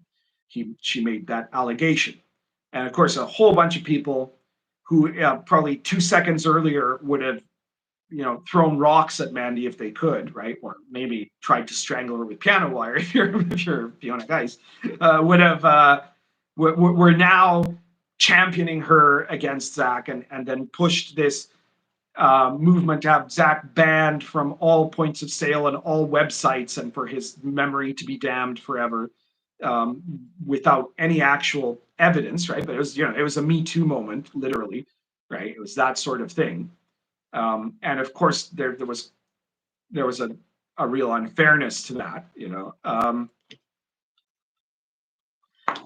whatever you believe, right? That there were none of that should have happened until there was something more concrete, but it was just part of a moral panic, right? That had gone on. So right away, when I was looking at this article, I thought, oh, that's weird. Like, it's not really talking about the people today. It's not talking about like the guys at Wizards of the Coast, right? And the stuff they're doing and the things they've said for the last 2 or 3 years, right? And the comments they've made about gamers and things and each other, right? It's talking about all these people that are essentially kind of has-beens nowadays, right? Very weird. And then I got to like about, it's a very long article. I don't know. It's got to be like, if you print it out, it'd probably be like 40 pages. It takes like an hour to read. And when you only get to about like 20% of the article, it suddenly changes completely. And it changes from being about looking at these people and the interviews that were made with different people. And instead, it becomes about the case study that Cleo chose. And the case study is Zack Smith. And the entire rest of the article, 80% of the article basically, is about Zack. And it is about, in part, it's about what happened to Zack in the incident I just talked about, right, in that period of time. But then it's also about like the whole like it's this lengthy what could only be described as a hagiography, and if you're not aware of what that term means, it's the biography of a saint, right, of Zack Smith, who Cleo at one point calls the one and only completely innocent person in the entire hobby, or something like that, and the harassment that Zack suffered. But then it like goes into profound detail about his like conflict with Mandy and stuff that has nothing to do with the gaming part of things. It has to do with like the events that went on between him and his girlfriend and that conflict, right?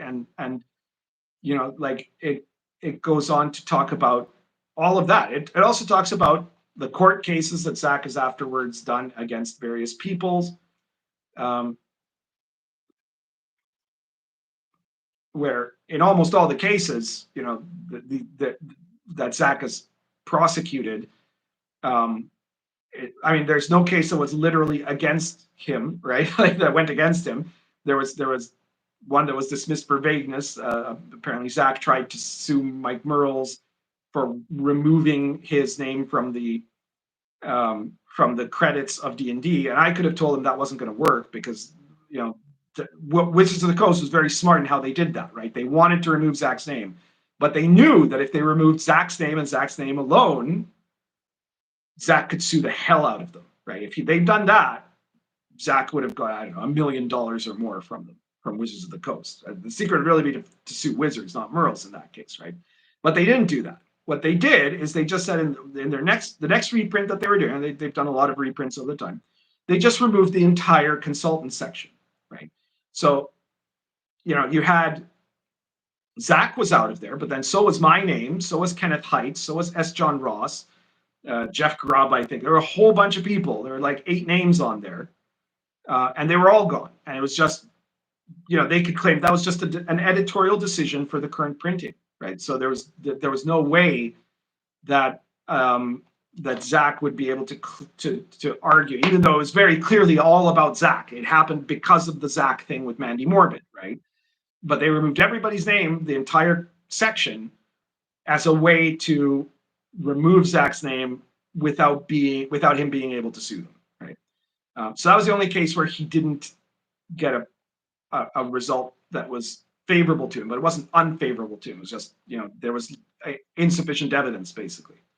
Okay. And then the other ones, he all basically got what he wanted. And we know in several cases, the people that were involved were forced to give humiliating public apologies and to pay monetary compensations, right? So, okay, that's all fine, right? But this is like, this article starts by claiming to be about the conditions of harassment in the D&D and RPG community, and then turns into an enormous apologia for Zack Smith, which is very strange, right? It's a weird thing to have happened.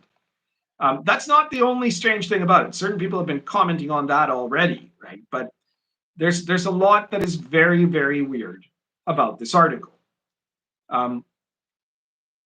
So to begin with, well, let me just take a look at any comments so far before I go on to the next step of this topic. There is definitely more to come here. Let me see. Chris of Yig says progressives harass us right in the books. Yes. Scrooge McDuck says, hey, I picked up Arrows of Indra a couple of weeks ago. Very excited to run it. Awesome. Thank you so much, Scrooge. I really appreciate it. That's just great. Let me see. Judd Gossick says, Grimm did a great job getting on this. Well, okay. I mean, Grimm is very happy about this because these people tried to destroy him.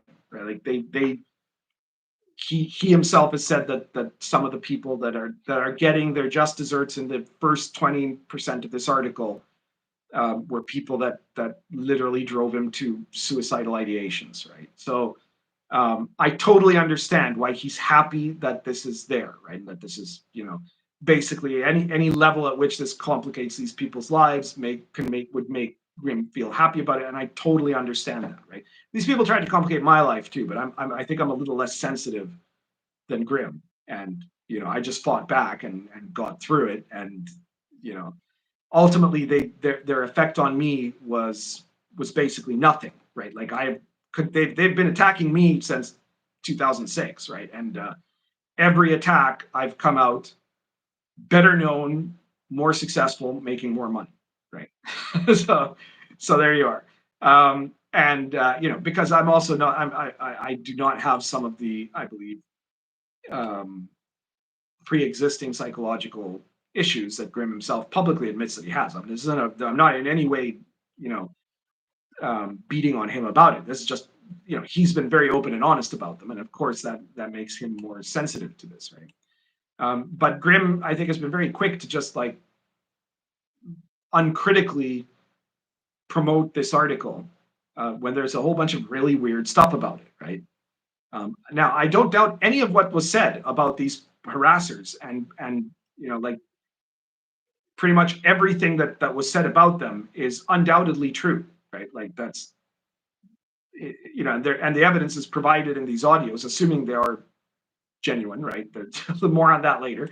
But yeah, it is. It's that's all true, right? But you then still have to look at like, what's the agenda here? Why was this created? Who created it? How was it created?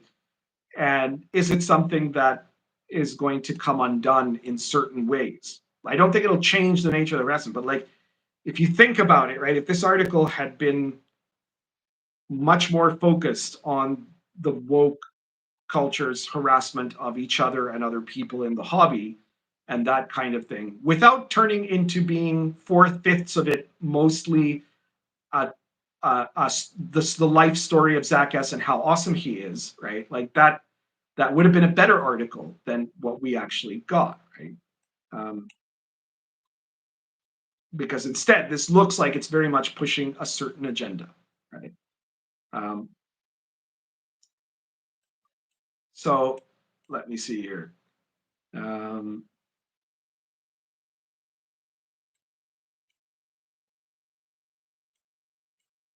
Any other comments to point out here? SJWs was accidentally coined by Father Charles Coughlin 90 years ago. I did not know that. Oh, he had a radio show and magazine called Social Justice, and he addressed his audience as warriors. Oh, okay. Yeah.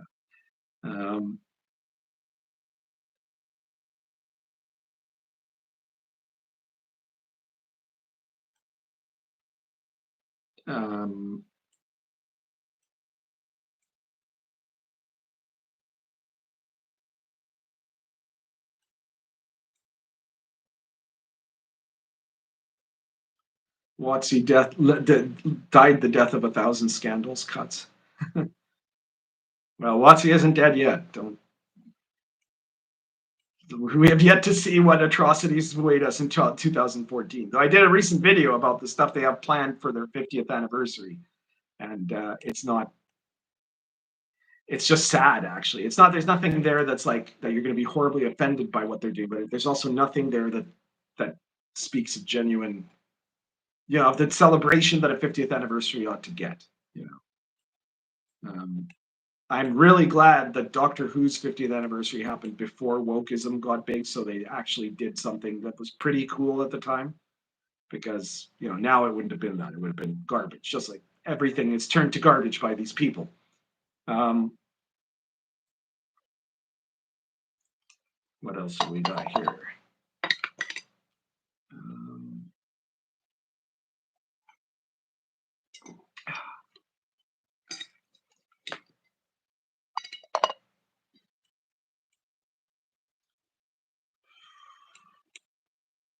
Geez, a lot of lateral talking here.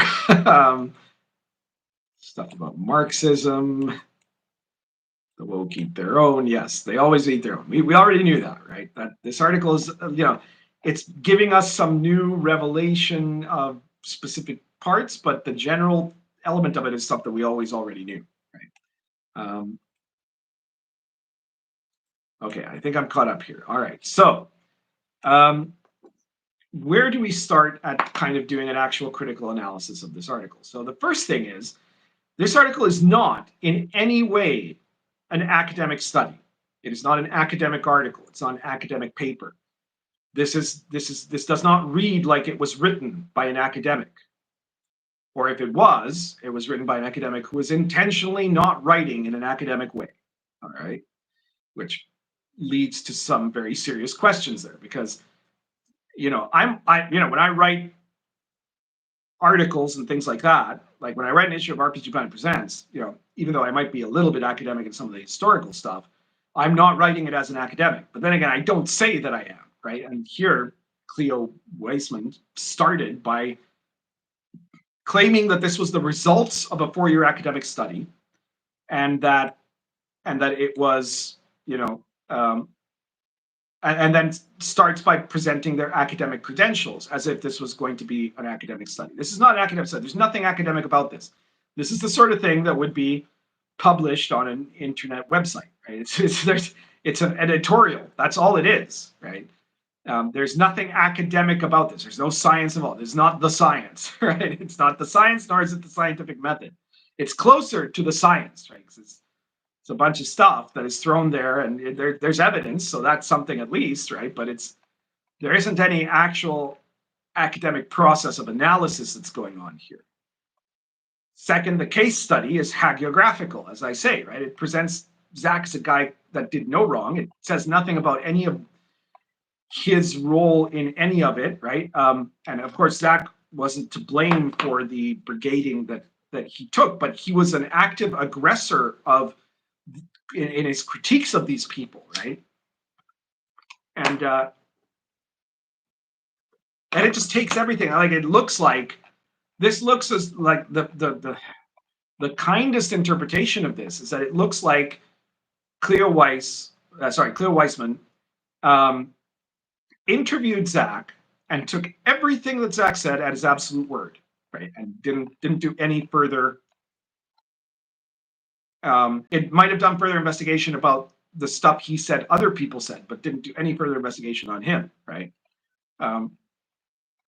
And this is particularly weird coming from someone who is in social work and psychotherapy, right? And there's a part in it which goes beyond being especially weird, which is that at one point Weissman openly diagnoses Mandy Morbid, somebody that Weissman allegedly has never met, and diagnoses her as suffering from certain psychological disorders that would explain her supposed lies, right? Alleged lies.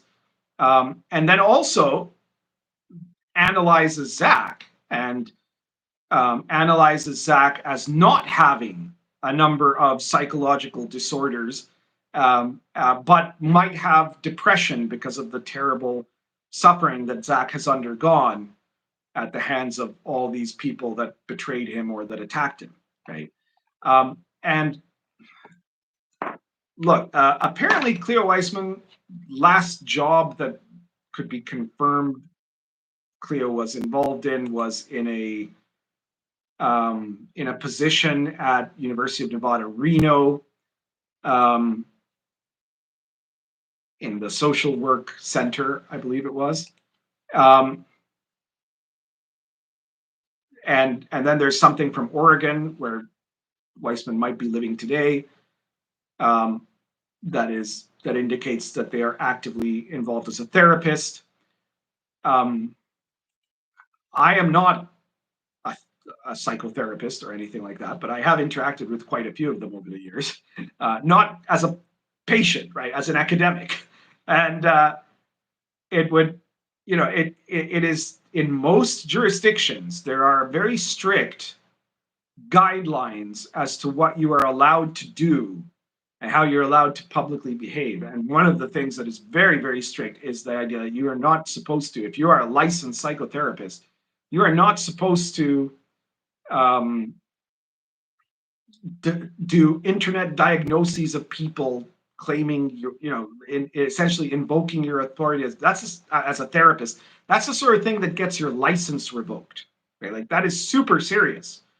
Part of this, like, these allegations that were made against Jordan Peterson, which are kind of crap, but but that's essentially what they're accusing him of, right? That's what they're like, and that's why they've given him these official sanctions, and they're trying to force Jordan Peterson to go into this indoctrination seminar where he has to, they have to try to brainwash him into wokeness, apparently, if he wants to keep his license. And if not, his license is going to be revoked, right? And that they've used that specific thing as the excuse to try to take away his license, right? So this is really, really bizarre behavior. Like, and I am an academic. I'm not active in academia. I haven't been for a very long time. But I can tell you what kind of academic would spend 4 years doing an academic investigation, and instead of publishing a paper in a journal, would write an article on a website that is essentially not academic. Like, this is super weird behavior. This is stuff that just does not make any sense for the person who is writing it. Okay, it is very, very weird. And so I've seen a lot of people that saw this, a lot of gamers that, OSR people especially, that have seen this on Twitter or elsewhere, that have been super on board with this. And I get that, right? Like, I get that it makes a bunch of wokeists look really awful, which they are. But we already knew that they were awful people, right? Strangely, it is mostly wokeists that are not the most active wokeists today, right? They're mostly people that are very much on the periphery these days, and it doesn't go after like any of the wokeists that are, like, for example, in control of D&D. So that's weird, right? But I get the enthusiasm, right? But you have to look at, like, what is the sources and why? Like, what is it about, right? So there are basically a variety of possibilities here. One is that Cleo Weissman wrote this article, decided, really did do a 4-year study or something like that, and just decided to make it into a Medium article that they kept up for less than 48 hours and then took down and have basically have thrown away 4 years of academic research for that, right? That's one possibility, right? Another possibility is that Cleo Weissman wrote this article, but it wasn't really academic to begin with. They're invoking their credentials in an article that, you know, involved some certain amount of catfishing of people, which, by the way, is another thing that a psychotherapist, you know, or anybody doing research in those sorts of psychological fields has very strict rules about what they are and are not allowed to do. And one thing you're not allowed to do is to to deceive people in the context of your study, right? So like you can't tell someone that they're talking about RPG, that they're doing a study on RPG design, and not point out that it's about harassment. It sounds like here the person was relatively open about this, but it still seems quite like there are a lot of clinical rules. You have to be very, very super open about what you're aiming to do, right? And if you end up doing something other than what you were saying that you were aiming to do, that is also ethically questionable in terms of the profession, right? But it could be that, you know, Cleo just decided to do that instead of ending up making a paper, right? It seems very strange. There's another possibility, which is that someone else wrote this and took Cleo Weissman's name and picture and some of their, you know, credentials based on internet searches, and essentially used Cleo Weissman as a fake front. There have been claims like, why was the article taken down so quickly? And there are some people who have said somewhere that Cleo Weissman took it down because they got a bunch of death threats right away, right? And like, okay, maybe, right? That's possible, I guess. But you would think that after 4 years of studying these people, Cleo Weissman would know that they were going to get a bunch of death threats right away, and would have understood that, and would have and if they were scared of getting death threats, would not have posted that to begin with, right? Like, so why?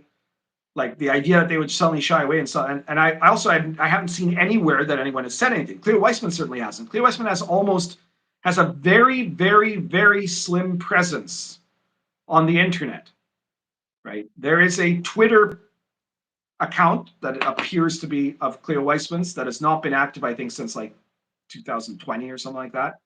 And that had very few posts to begin with, right? So it's clearly a very lightly involved posting there. There are some sections of the internet that show their professional status. There's a couple of things like academic citations and things like that, but very little other than that, right? And you know, so there's another possibility there, which is that it was taken down because, you know, a lot of people that work in academia have active searches going on for their own name, right? When it's mentioned, and they'll check to see if they're cited or things like that. And so it could be that Cleo Weissman the real Cleo Weissman discovered this Medium article that was written allegedly by Cleo Weissman and was not, and then got it taken down. That's another possibility. It's hard to say. I'm not saying that's absolutely what happened, but it's another possibility, right? There are other possibilities too. But before I get into that, I'll point out, you know, that there are some people who've been skeptical about all this. I'm the one that's maybe been the most publicly skeptical on Twitter, to the point that I've had arguments with certain people about it, right? And it's really funny when this happens, right? Because there was like someone, I'm not going to give their name, but there's someone with a YouTube channel that was, you know, this was on the thread, on Grim Jim's thread on it on Twitter, that went and, you know, essentially accused me of cowardice, of being afraid of these people, and for not, you know, joining in the unquestioning approval of this article and daring to ask questions about, like, well, what's this article really about and what's it really for? And this was a person who was, you know, they weren't around in 2014. Like they're coming to me, a guy who actually fought in the war there, right? A guy that was one of the central figures of every one of these people's attacks, you know, and saying that I'm being cowardly because now I'm being questioning of this article, right? dude, they weren't there. I didn't see them there, right? One thing you can say about me and Zach and Grim Jim is that we were standing up to these people, not in a time where you'd get 50 or 100 or 1,000 other people on social media that would then stand behind you. Back then, when I stood up to these people, I might get 2 or 3 people that would be brave enough to publicly say something in support, right? I wasn't going to get, I would get a bunch of people in private that would write to me, and they'd be like, including people in the industry that would say, I totally agree with you, Pundit, but I'm too scared to say anything in public, but I really appreciate that you're doing this, right? But we were standing alone. For the longest time, we were standing alone. And this asshole goes and starts trying to claim that I'm the coward, right? Where the hell were you 10 years ago, right? This person also admitted in a video that they didn't know anybody mentioned in that article except for Olivia Hill by coincidence and Mike Merles. They're the only 2 people that this person actually knew. So this is how out of the area the whole thing is, right? Like this is. None of these are the people, like, if you say Kyle Brink, yeah, you know who that is now, right? Or Ajit George, right? Like if you're in the OSR today and you're fighting the woke people today, those are names you're going to recognize, right? Curiously, Ajit George's wife, I believe, is mentioned in this article as one of the harassment people, apparently, or something like that. But like, this is not about being scared of them, right? They were like, oh no, you were traumatized. No. Grim was traumatized, and that's why he has jumped in whole hog on this, right? But it's very interesting that the 3 that out of everybody I know, I haven't talked to there are some people I haven't talked to a lot, right? I mean, I suspect maybe Double D, I don't know if he's here or not, but maybe Double D is skeptical of this too. Maybe Venger is, I don't know. I haven't seen what he's posted about it. He wasn't there in that thing. Maybe some of you guys have seen this, but I know of myself and 2 other people, and that have been talking with me, mostly in DMs right now, because we're kind of like looking at this and saying, well, what does this make sense? What is this about, right? All of this, and it's very telling, the thing that the 3 of us have in common, right? So the 3 people are myself, James Raggy of Lamentations of Flame Princess, another guy who was massively hated by all the people in this article and who fought against all of them, and who fought in defense of Grim Jim, in defense of Zach, all of that, right? Me and Taylor Lane. And all 3 of us are people who were in fights with this particular group of people, right? Because a large number, not everyone, but a large number of the people mentioned on this list, after they fell into irrelevance at the end of Consultant Gate, gradually created the woke SR. And you will remember that Taylor started being in the woke SR, thinking that was the place for them, and realized how horrible everybody in there was, right? And basically told them to fuck off and joined the regular OSR, right? And so the 3 of us, the thing we have in common is that all 3 of us basically stood up to everybody in that article, right? Or to almost everybody in that article. Some of us had more experiences with some of them in particular than others, but we're all people who were, the ones that actually confronted them, right? And we're like, okay, yeah, this is some of this is fine, but there's a lot of weird stuff here, and the fact that it is that it has a bunch of ammo condemning these people who are mostly has-beens anyways now, doesn't mean that we shouldn't worry about, like, what is the weirdness about it? What is the actual motive of this product, right? Of this article. Let me just take a look, try to catch up really quick. So L says, Venger just called Grim Pundit everyone idiots. All right, I have not seen that. I don't know in what context he's trying to call me an idiot, but that's amusing. Let's see. Judd Gostick says, I hope JPV turns a few hundred of their re-educators before they give up. Yeah, I think he seems to be leaning towards just saying fuck it and not even trying with them, right? Like I think it would be really cool if he went there with a camera, insisted that he get to film everything.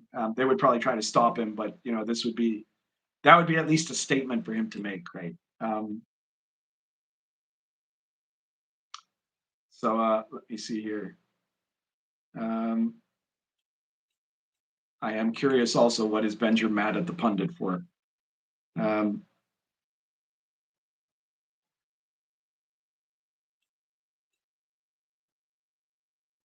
Climbing that mountain says Grimm proved that he doesn't really have any principles when he left inappropriate characters for the reason he did, but that doesn't mean he's wrong about this. Well, I don't know if it's not fair to say he doesn't have any principles. It's his principles are all out of whack. Is what the problem is, right? Like he, you know,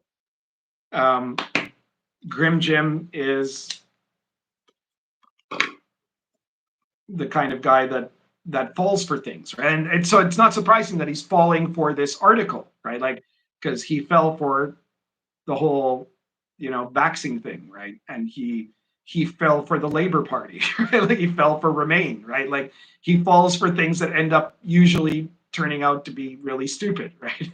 So there you go.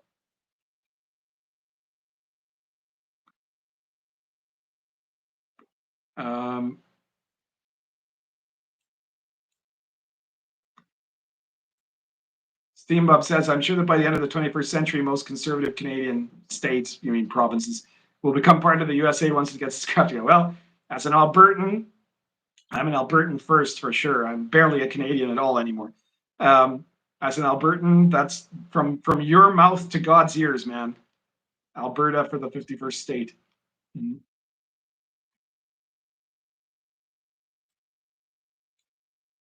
Corbin says again, it was not a paper, it was an article, a confessional article. Well, yeah, it was definitely an article. It was, I think it was more than anything, it was a hagiography that starts out by presenting a setup of, you know, these are all the evil people that St. Zack fought against, right?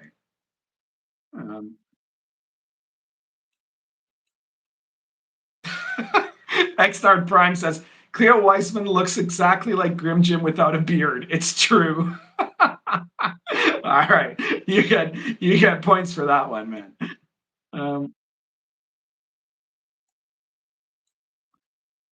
Kona says her dismay at the alphabet cult being awful was real. Yeah.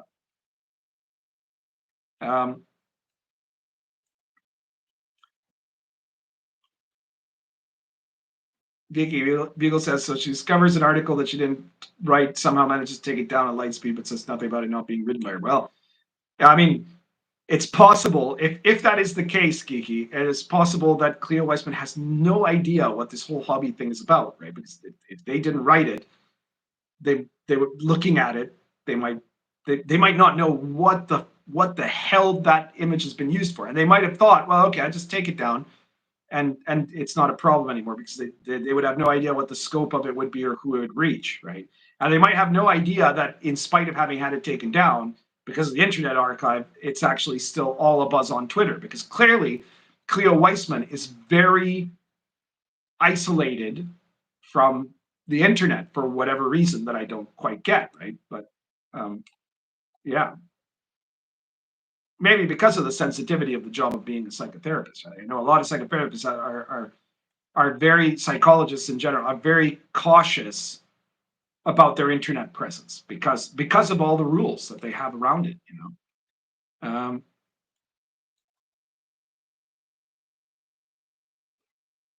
Let me see what else it says here. Wow, 105 people watching. I'll have to check there in the corner to see how many people are.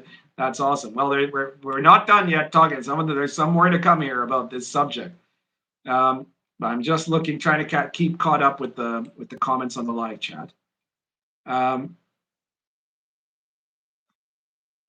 Blackburn says, unless it was taken down to make people think it wasn't a plant and was indeed written by her, then deleted out of fear. Plot twists. Yeah, I mean, there's a lot of possibilities. I'm not saying there's nothing sure there, right? But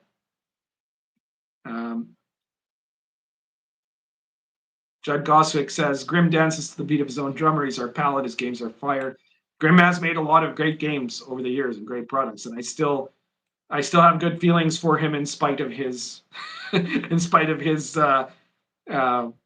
terrible leftism.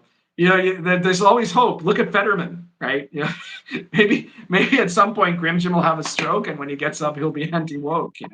That somebody's got to look at, like, if you had told me a year ago that Fetterman would be one of the people I would be like the most in agreement with in the entire U.S. Senate, I would have punched you, right? I would have said, you're out of your goddamn mind, right? What are you saying I become, right? And now it's crazy, right? It's something for out of a movie. Anyway, let me see here. If there's anything else I want to comment on here before, no, I think we're caught up. All right. So, like I was saying, the people who have agreed with me that there's really suspicious elements to all this have been James Raji and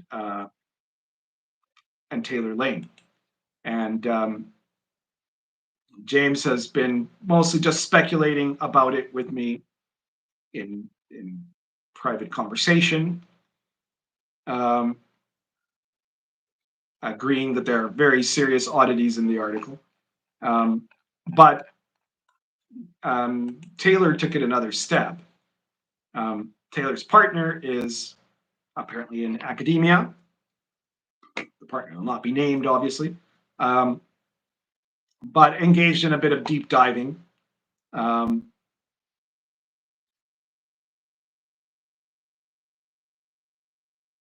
It would be, and as somebody who was once many years ago engaged in academia, I will agree with Taylor's partner when they say that it doesn't make a lot of sense for an academic, even if they were a retired academic, would publicly publish something this reputation destroying under their own name, right? There's a reason why, academics, even like, let's say an academic that's writing a popular novel, right, or a self-help book or something like that, will use a pseudonym. I'm now quoting here from Taylor. My partner also notes that they don't think an academic would publish something that this reputation destroying under their own name. There's in their opinion that there seems to be some evidence to this argument that it could be that Cleo Weissman themselves demanded that it be taken down, but this isn't definitively provable.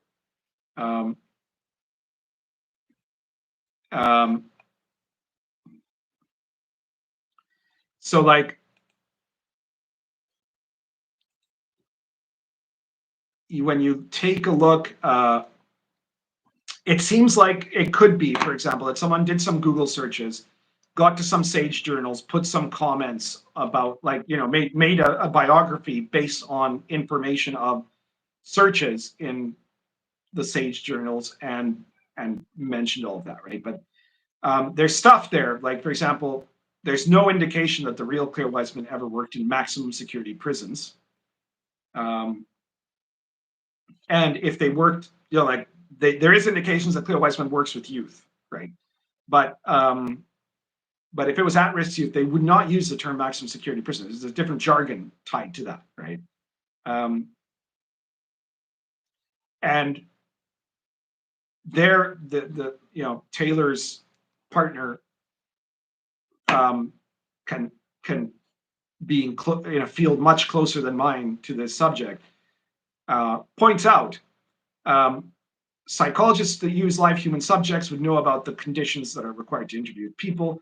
To do stuff like this, you have to, and again, I'm quoting here, right?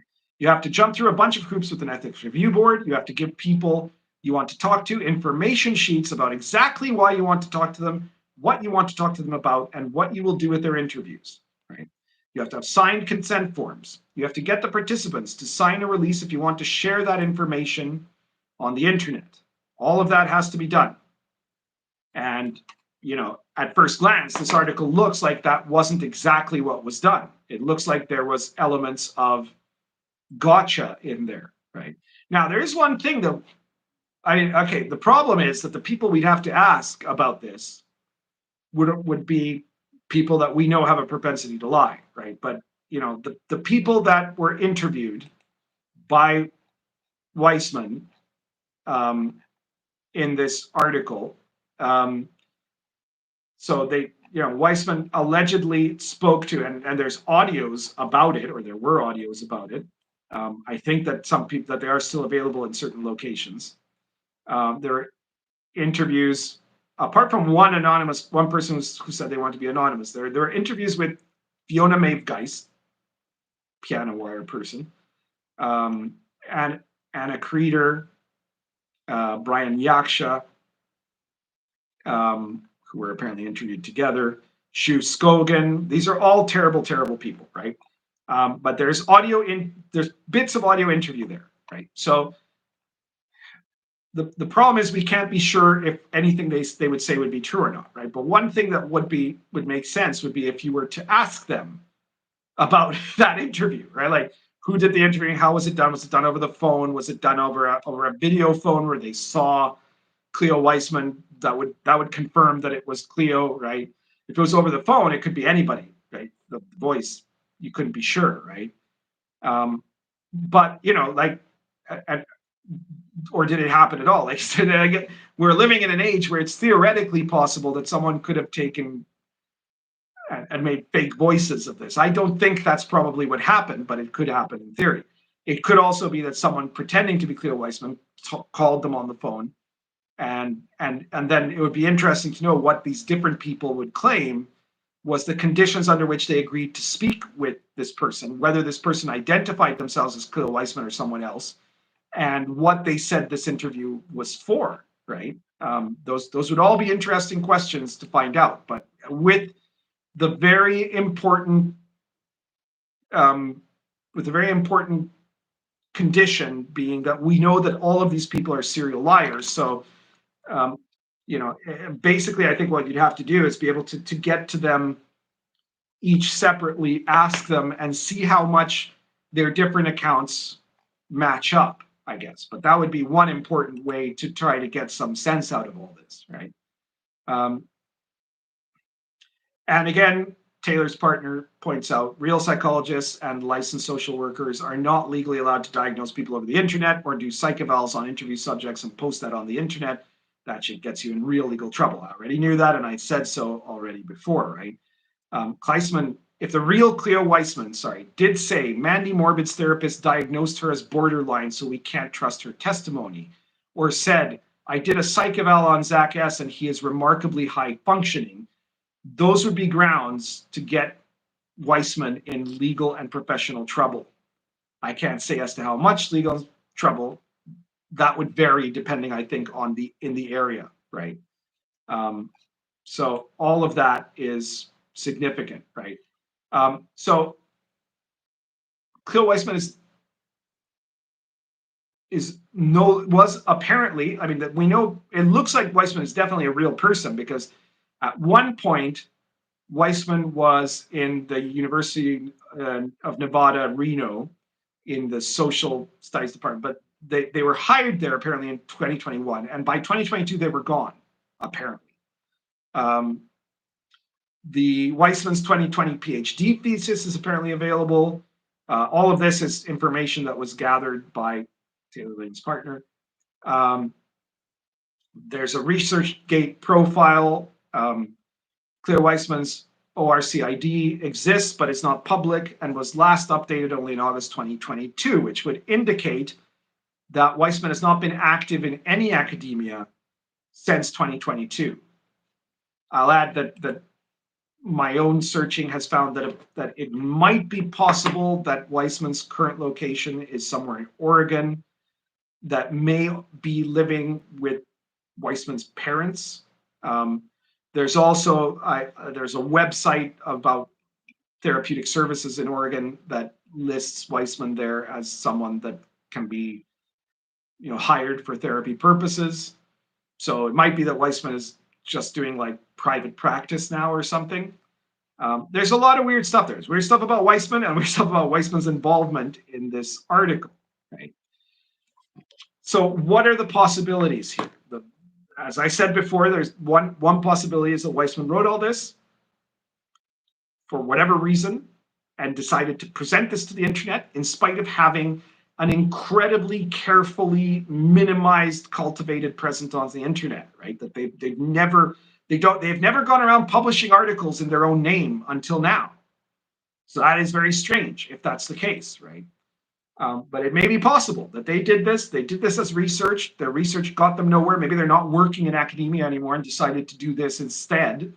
I guess that's still within the realm of possibility.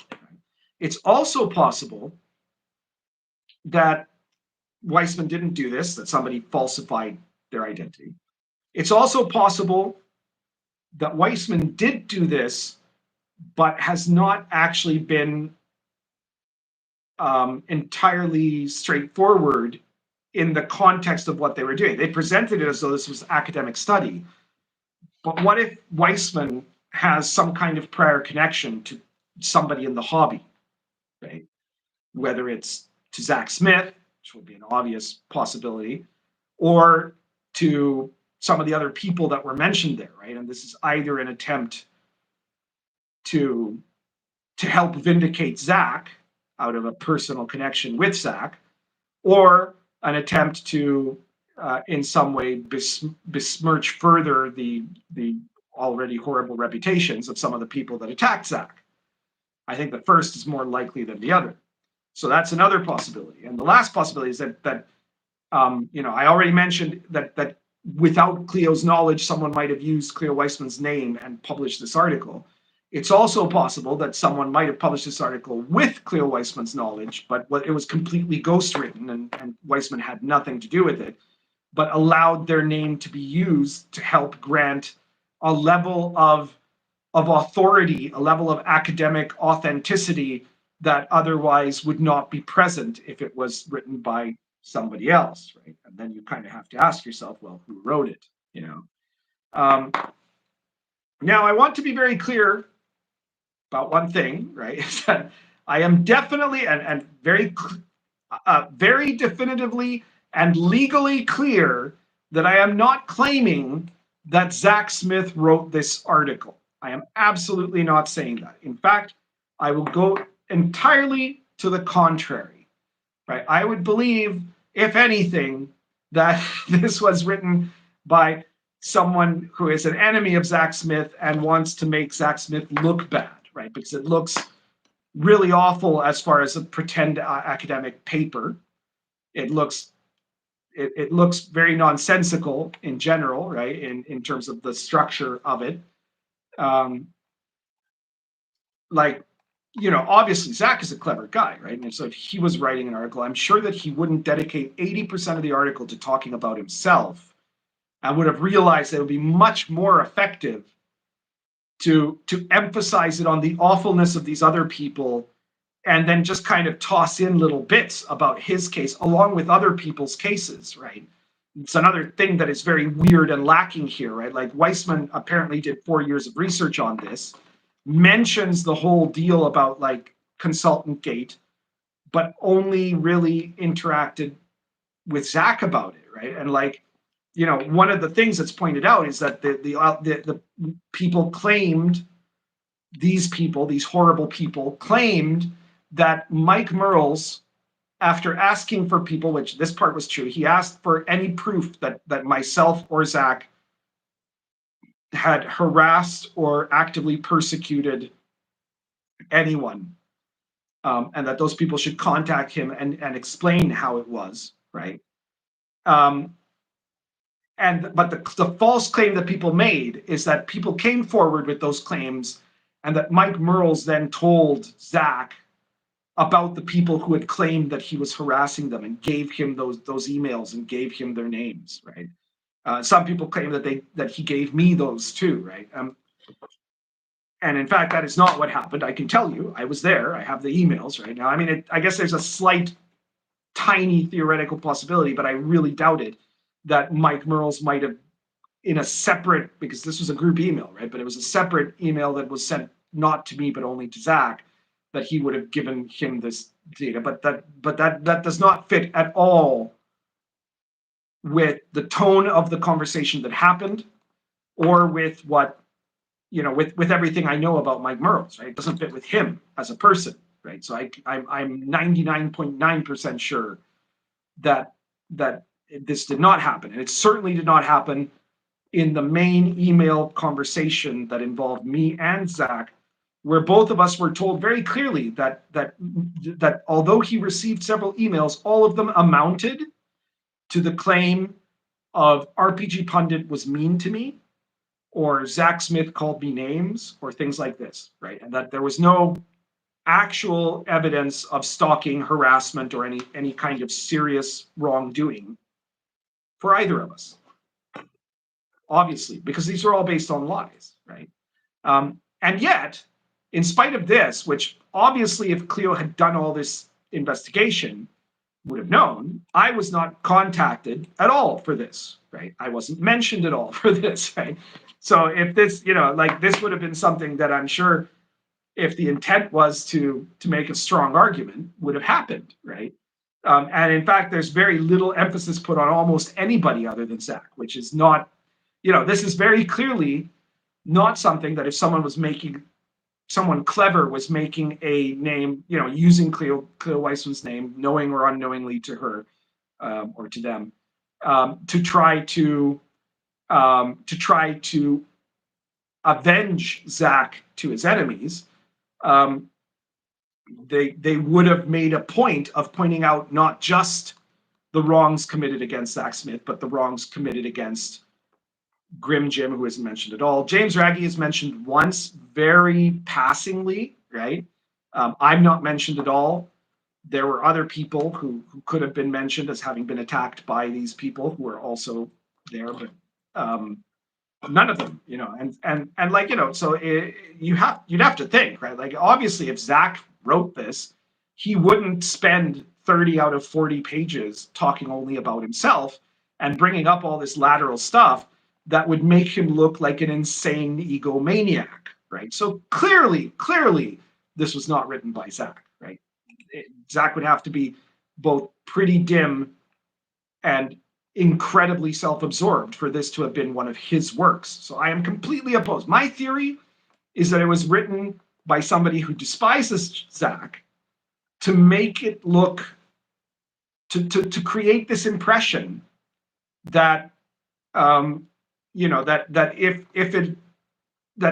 make it look suspicious and to make it look as if Zack might have had a hand in writing this or wrote it himself, in order to make him look like a crazy person, right? I think that's probably what really happened.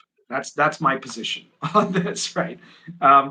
Because whoever wrote this in a way is like, the presentation of what this looks like in terms of,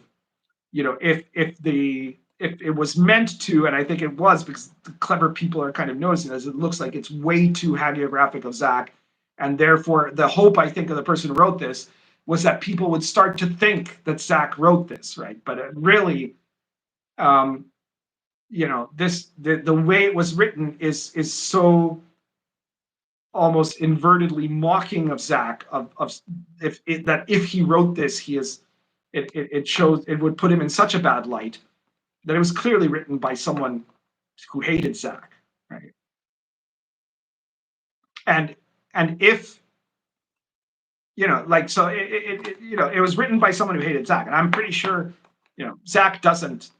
I'm sure that certainly not deep down Zack doesn't hate himself, right? So it must have been somebody else. Okay, that's my official position, and I've stated it here, and it's very clear that I am saying that I am quite certain Zack was not the sole author of this article. All right, so there we are. All right, let me take a look at what people have been commenting. Chris Chapman says Fetterman 2.0 is on. Yeah, it's just incredible. It's one of the crazy stories of 2024. It's just mad.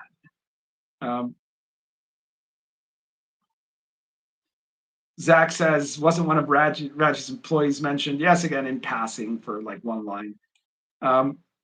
Osiris says, I can do a live stream where you make a setting and show us how to do it. Well, one of the things about making a setting is you don't do it in a 2-hour live stream, right? You got to do it. To make a setting, you would need to do a lot of background research and stuff. But I am working. I just did a video about the first thing and the most important thing I think that people miss in making settings.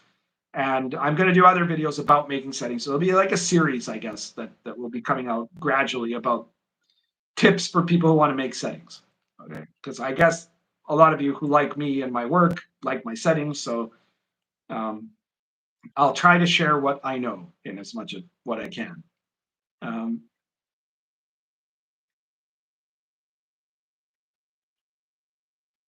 Jeremy Griffin says, my impression was a mentally weak leftoid fell into a panic after 4 years of reading their own party's failings and wrote in panic until they took correction. Well, maybe. Again, anything's possible. I don't have any definitive, I do not yet, and I don't never seen anybody else have yet definitive proof one way or the other. If someone were to be able to ask Cleo Weissman about it, if someone were to be able to ask some of the people interviewed about it, I'd be very interested to see what Zack has to say about it. Like if he's willing to say that he did not previously know Cleo Weissman, but has spoken with Cleo Weissman and that this is confirmable and so on and so forth. Well, that would eliminate a whole bunch of questions, right? But so far, none of the people involved have been willing to say anything except for Olivia Hill taking the opportunity, to claim that I'm a white nationalist, which is just so nonsensical. I think it's hilarious that these idiots call me a white nationalist while certain segments of my own fandom in the OSR complain about how much time I spend going after racists in the OSR.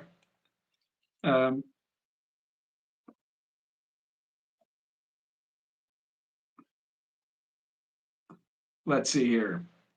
Any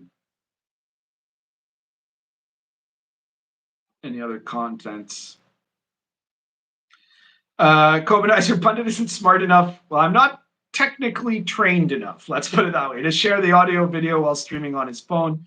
I don't think Pundit has shared anything non-physical ever. Yeah, that's true. That's my style. Is I've just turned on the phone and that's it. And I mean, the stuff is out there. There's a thread about this on the RPG site. It's called The Worst People You Have Never Met. So go on the RPG site. It's a multi-page thread at this point. Last time I checked, it was on page 4. And it has links to the archive. I believe somebody put links to the audio files so you can hear them yourself. You can check it all out after we're done this live stream. Let's see here.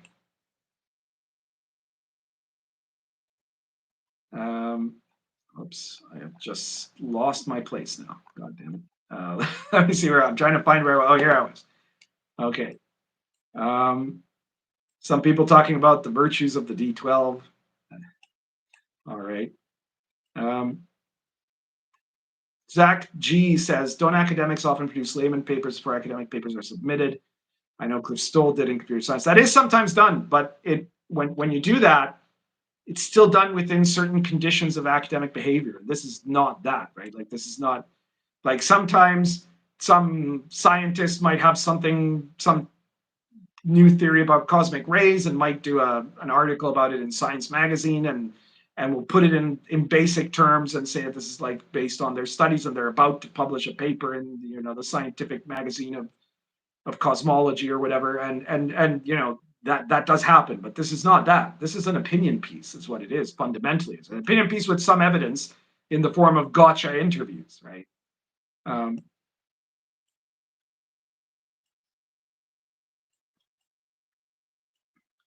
Let me see what else here.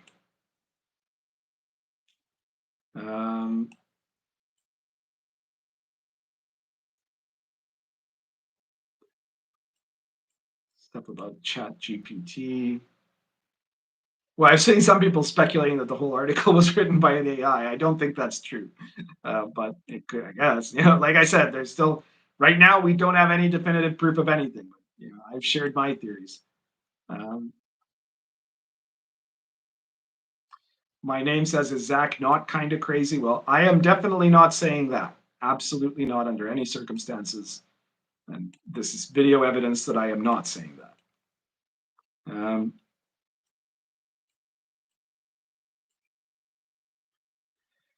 Let me see what else.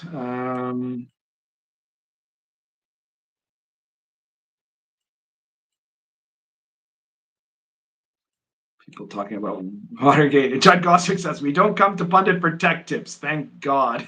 Yeah, well, I'm as thankful as you are about that one.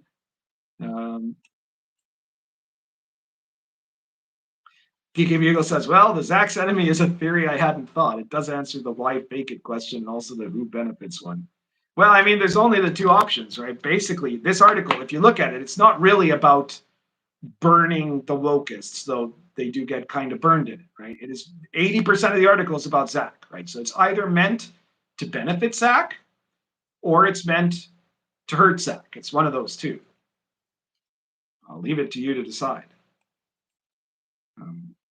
But it's very clearly mainly about making this particular argument about Zack, which either is an honest attempt to some way to try to vindicate him yet again, or it is meant to actually create an opposite effect somehow by some very clever subterfuge. All right, so I think I'm about caught up here. I don't know if people have anything else to say about this subject, or if people have any other questions. We are now at 2 hours and 31 minutes in the live stream, so we're probably getting close to wrapping things up. But if you guys have got any other questions for me or any other comments, this is the moment to do it. Remind everyone again that you're very welcome to subscribe, to like this video, to share this video anywhere you think people find it interesting, and to please check out all my products. If you've got all my products, then super chats and super thanks are great ways to show your gratitude for me putting my neck on the line for potential conflicts in this sort of way, where I have to sometimes stand up to people inside our own party to point out stuff that other people don't dare to point out, I guess, you know. Vork Hammerfist says, any news on Baptism of Fire? Well, I know that it's still being worked on. The art was the major obstacle. I believe some of the art is coming in. I think the map is still being worked on.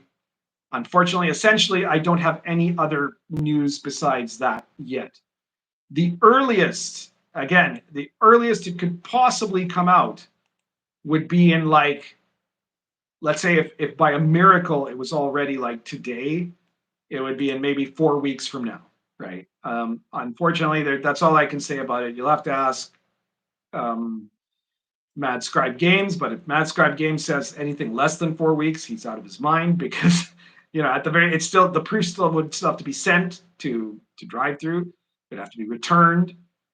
The you know, like the result, it would have to be approved. I mean, it also has to be the final product before the proofs are sent. It has to be revised by or reviewed by me.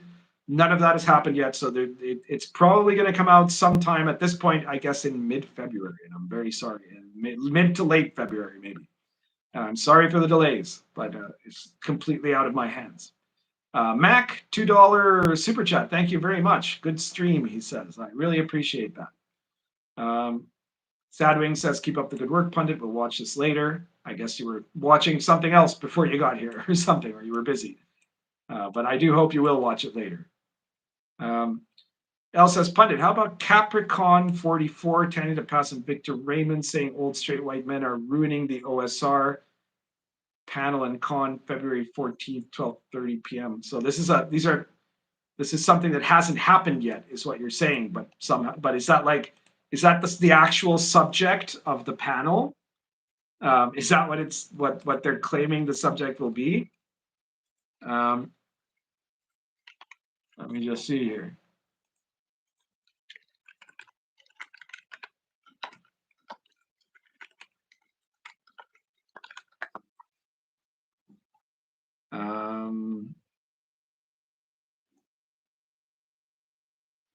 Well, I don't see where the panel thing is. Where did you see this, my dude?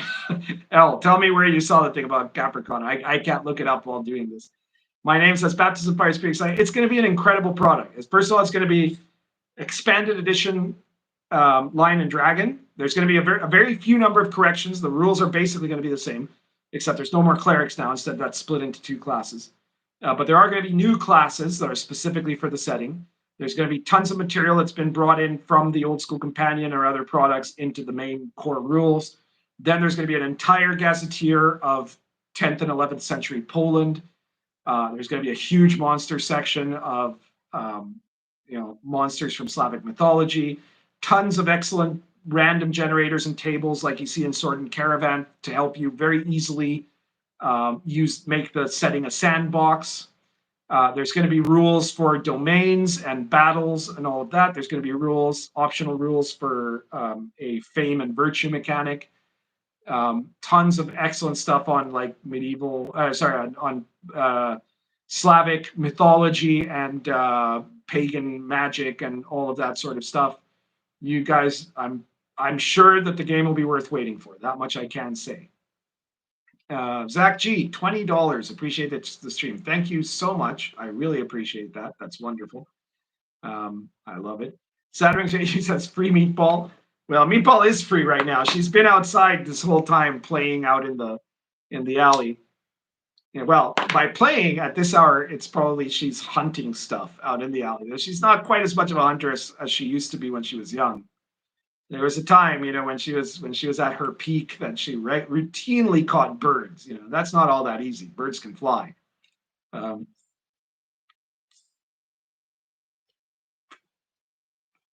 You have a link that we can't post it.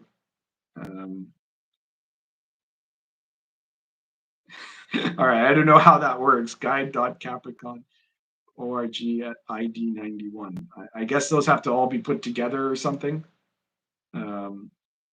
But like it's just okay. I don't know. We're gonna have to look at that up later. Basically, all I can say, Al, is that I have not yet seen that. I will look into it.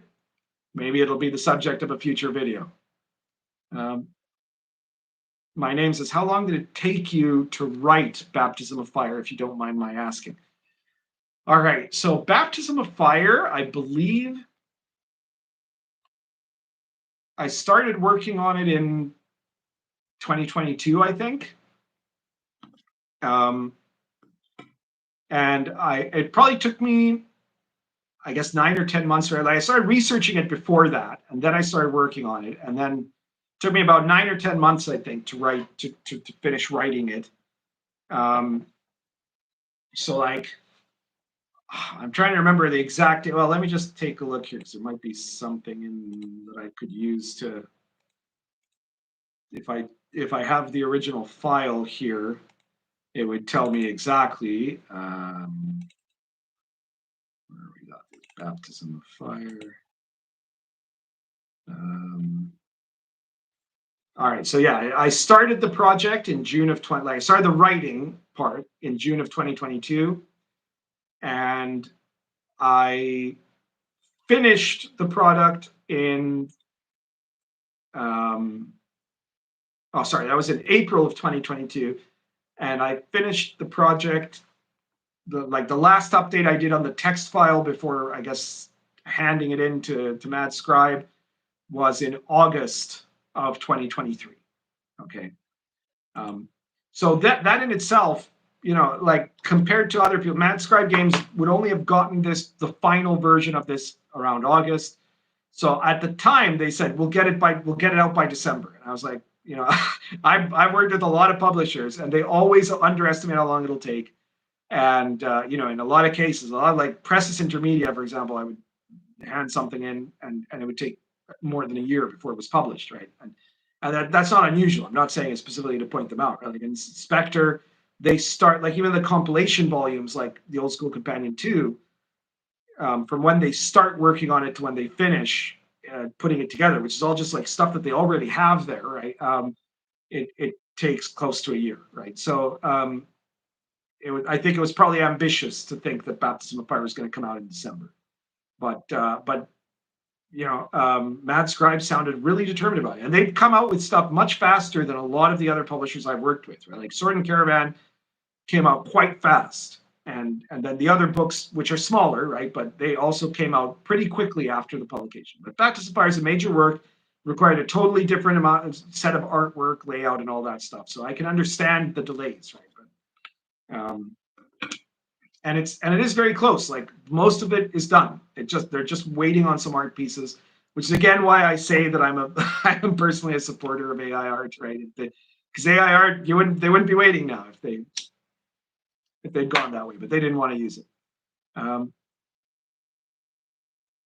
Isaac Mark says, any list of RPG settings recommended by you? Well, I mean, a long while back, I did a video that it's been one of my most viewed videos, is the OSR's Cutting Edge, and you know, it was one of my early videos on my channel where I point out a lot of OSR games, and the ones I'm pointing out there are the ones that at least at that time were among my favorites, right? Like there's a lot of OSR RPGs that I quite like, and a lot of RPG settings that I make use of in certain different ways, you know. And I've recommended a lot over time. I'm not going to try to think up a whole list of my favorite ones because I'd also probably miss a bunch, and then there'd be a bunch of people that get mad at me about it, you know.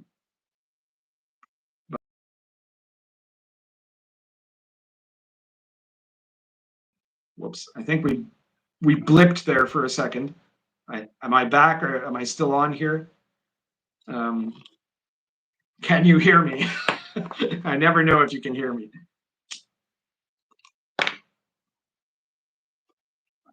Am I there? Is anyone comment if they want to? Okay, I am back. All right. All right. Well, I guess on that note, it seems as though YouTube itself is telling me to wrap it up here. My name says, you know, I'd like to see is how you keep your projects organized. I assume you write your games that you're running on a computer. How do you organize everything? Well, I mean, I put them in a bunch of folders that are specific to the game, right? Like when I'm developing a new game, let's say like, you know, Baptism of Fire, I make a folder, Baptism of Fire, I put in there a whole bunch of material first as part of my research and all of that, right?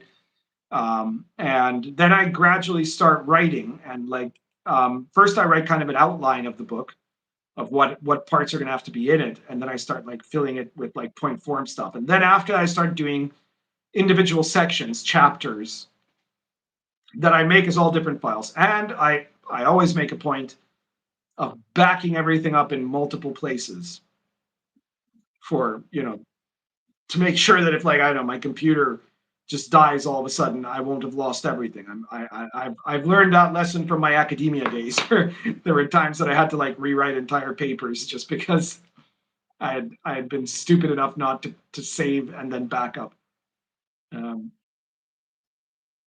So that's basically the method I use. You know, there's nothing very special about what I do there because like I said, I am not very technically literate.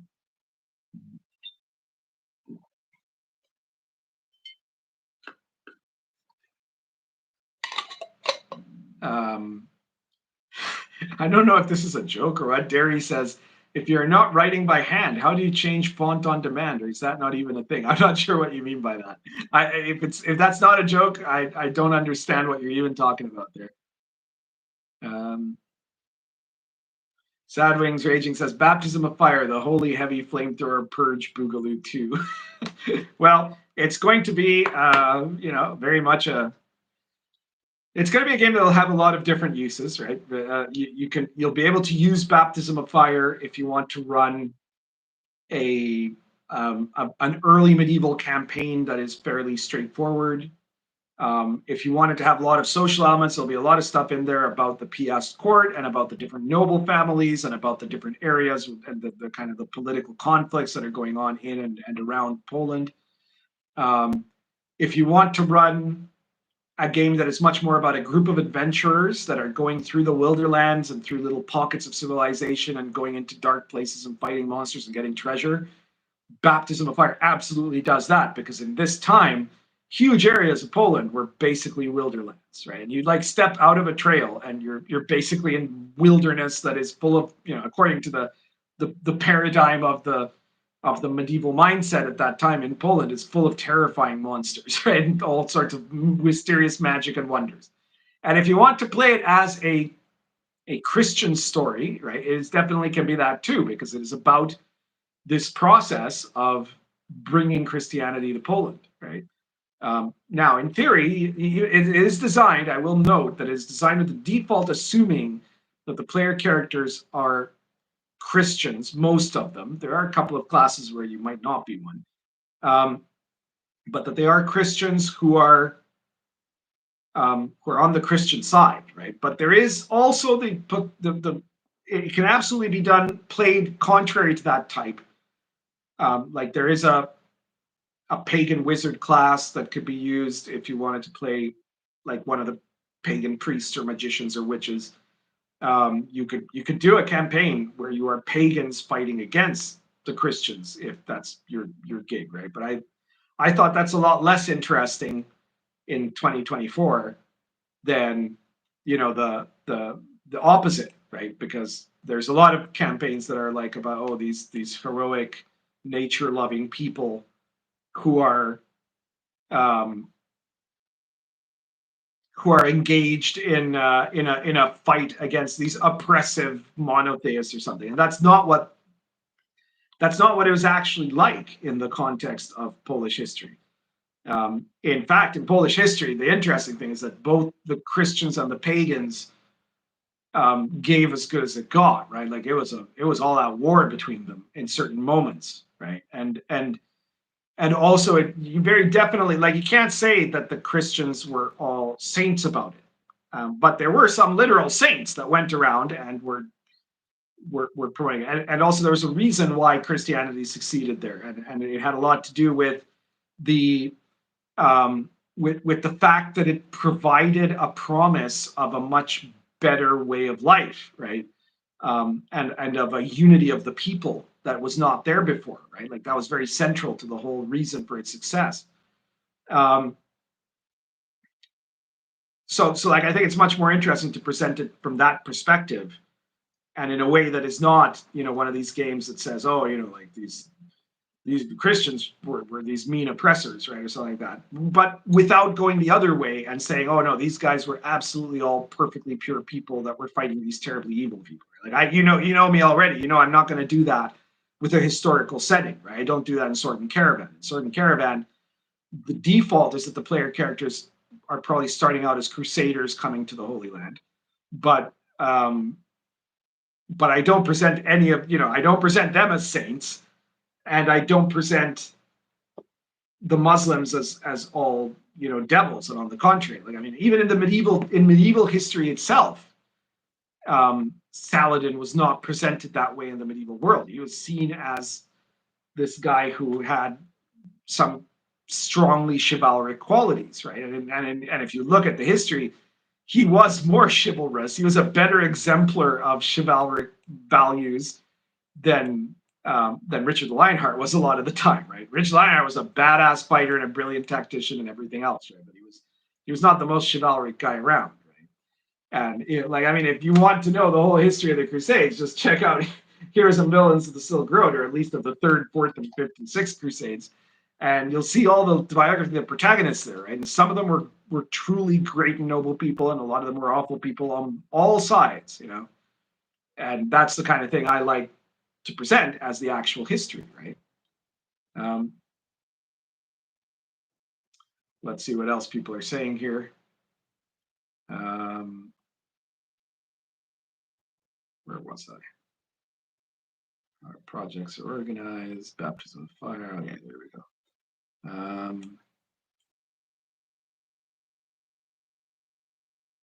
How deep in history, Isaac Mars asks, how deep in history do you have to get to prepare a historically authentic RPG? Well, to run one is not so hard, especially one of mine, because I do a lot of the heavy lifting for you, right? And so what you do have to do is carefully study kind of the setting and especially kind of the social context of the expectations that players are supposed to do, that often are not the same as what you would normally have players acting and behaving like, and the kind of group PC party structure that you would have in a normal D&D game, right? One of my latest videos is specifically about that, which is the one about like the thing about settings that most creators miss, right? So check that out. As far as if you wanted to make one yourself, well, I'd say you'd have to. I mean, every subject I've covered so far, that is a historically authentic RPG is something I have been researching either directly from my academic credentials or laterally to them for a really long time, right? For years, right? So, like, a lot of people ask me, well, what books were you studying? Well, it's hard for me to say in some cases, right? Because a lot of this is stuff that I've been studying for 30 years, right? So you have to have a good, if you want to make a really good historically authentic RPG similar to mine, it has to be something you spent a lot of time studying. It doesn't mean you have to be a PhD in history, because, like, I mean, I know people, you know, who studied certain topics, World War II, the Wild West, or stuff like that, that have a level of historical knowledge that would rival many PhDs on the subject. Some of them do so with a bit of quirks, right? Like they have their favorites and the things they don't like and stuff like that. But still, they have that knowledge, right? Without having had necessarily any direct academic training, but that they've really gotten into it in a really serious way. So if you want to do a historically authentic RPG, you'd have to spend at least a couple, you know, if you don't have that background, you have to spend at least a few years doing some really serious research about the topic if you want to end up doing it right. They're just different than doing like, oh, I'm going to do a setting that is vaguely Japanese, right? Like if you're doing that, then you probably just need a little bit of research to get the outer trappings of it, right? But if you want to go into the kind of detail that my products have, you probably have to do a lot more research for it. John Edgar says, always enjoy your videos. Thank you very much. See what else. Steam Bub says, life is filled with many shades of gray. Yeah, but there's also a lot of black and white, right? Like there are a lot of shades of gray. And that's kind of like what, in my settings, that's what I try to present, that there is black, there is white, and there's also a lot of shades of gray in between, right? Especially when you're talking about man, right? Like no man is perfect and no man is completely irredeemable, at least for a time, right? Some men do reach the point where they are beyond redemption, usually by a product of their own evil. But yeah.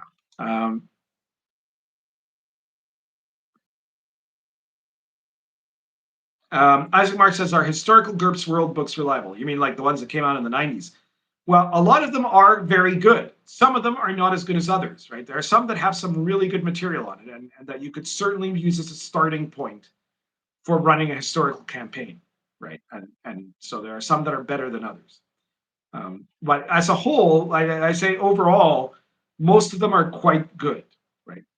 They don't go necessarily in some cases to the depths of research that I would do in a historical setting, but some of them do, right? And others are a little bit more superficial, but they're still, as a rule, they're quite good.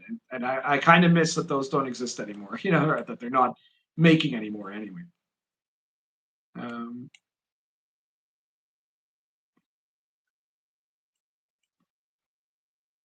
All right, so all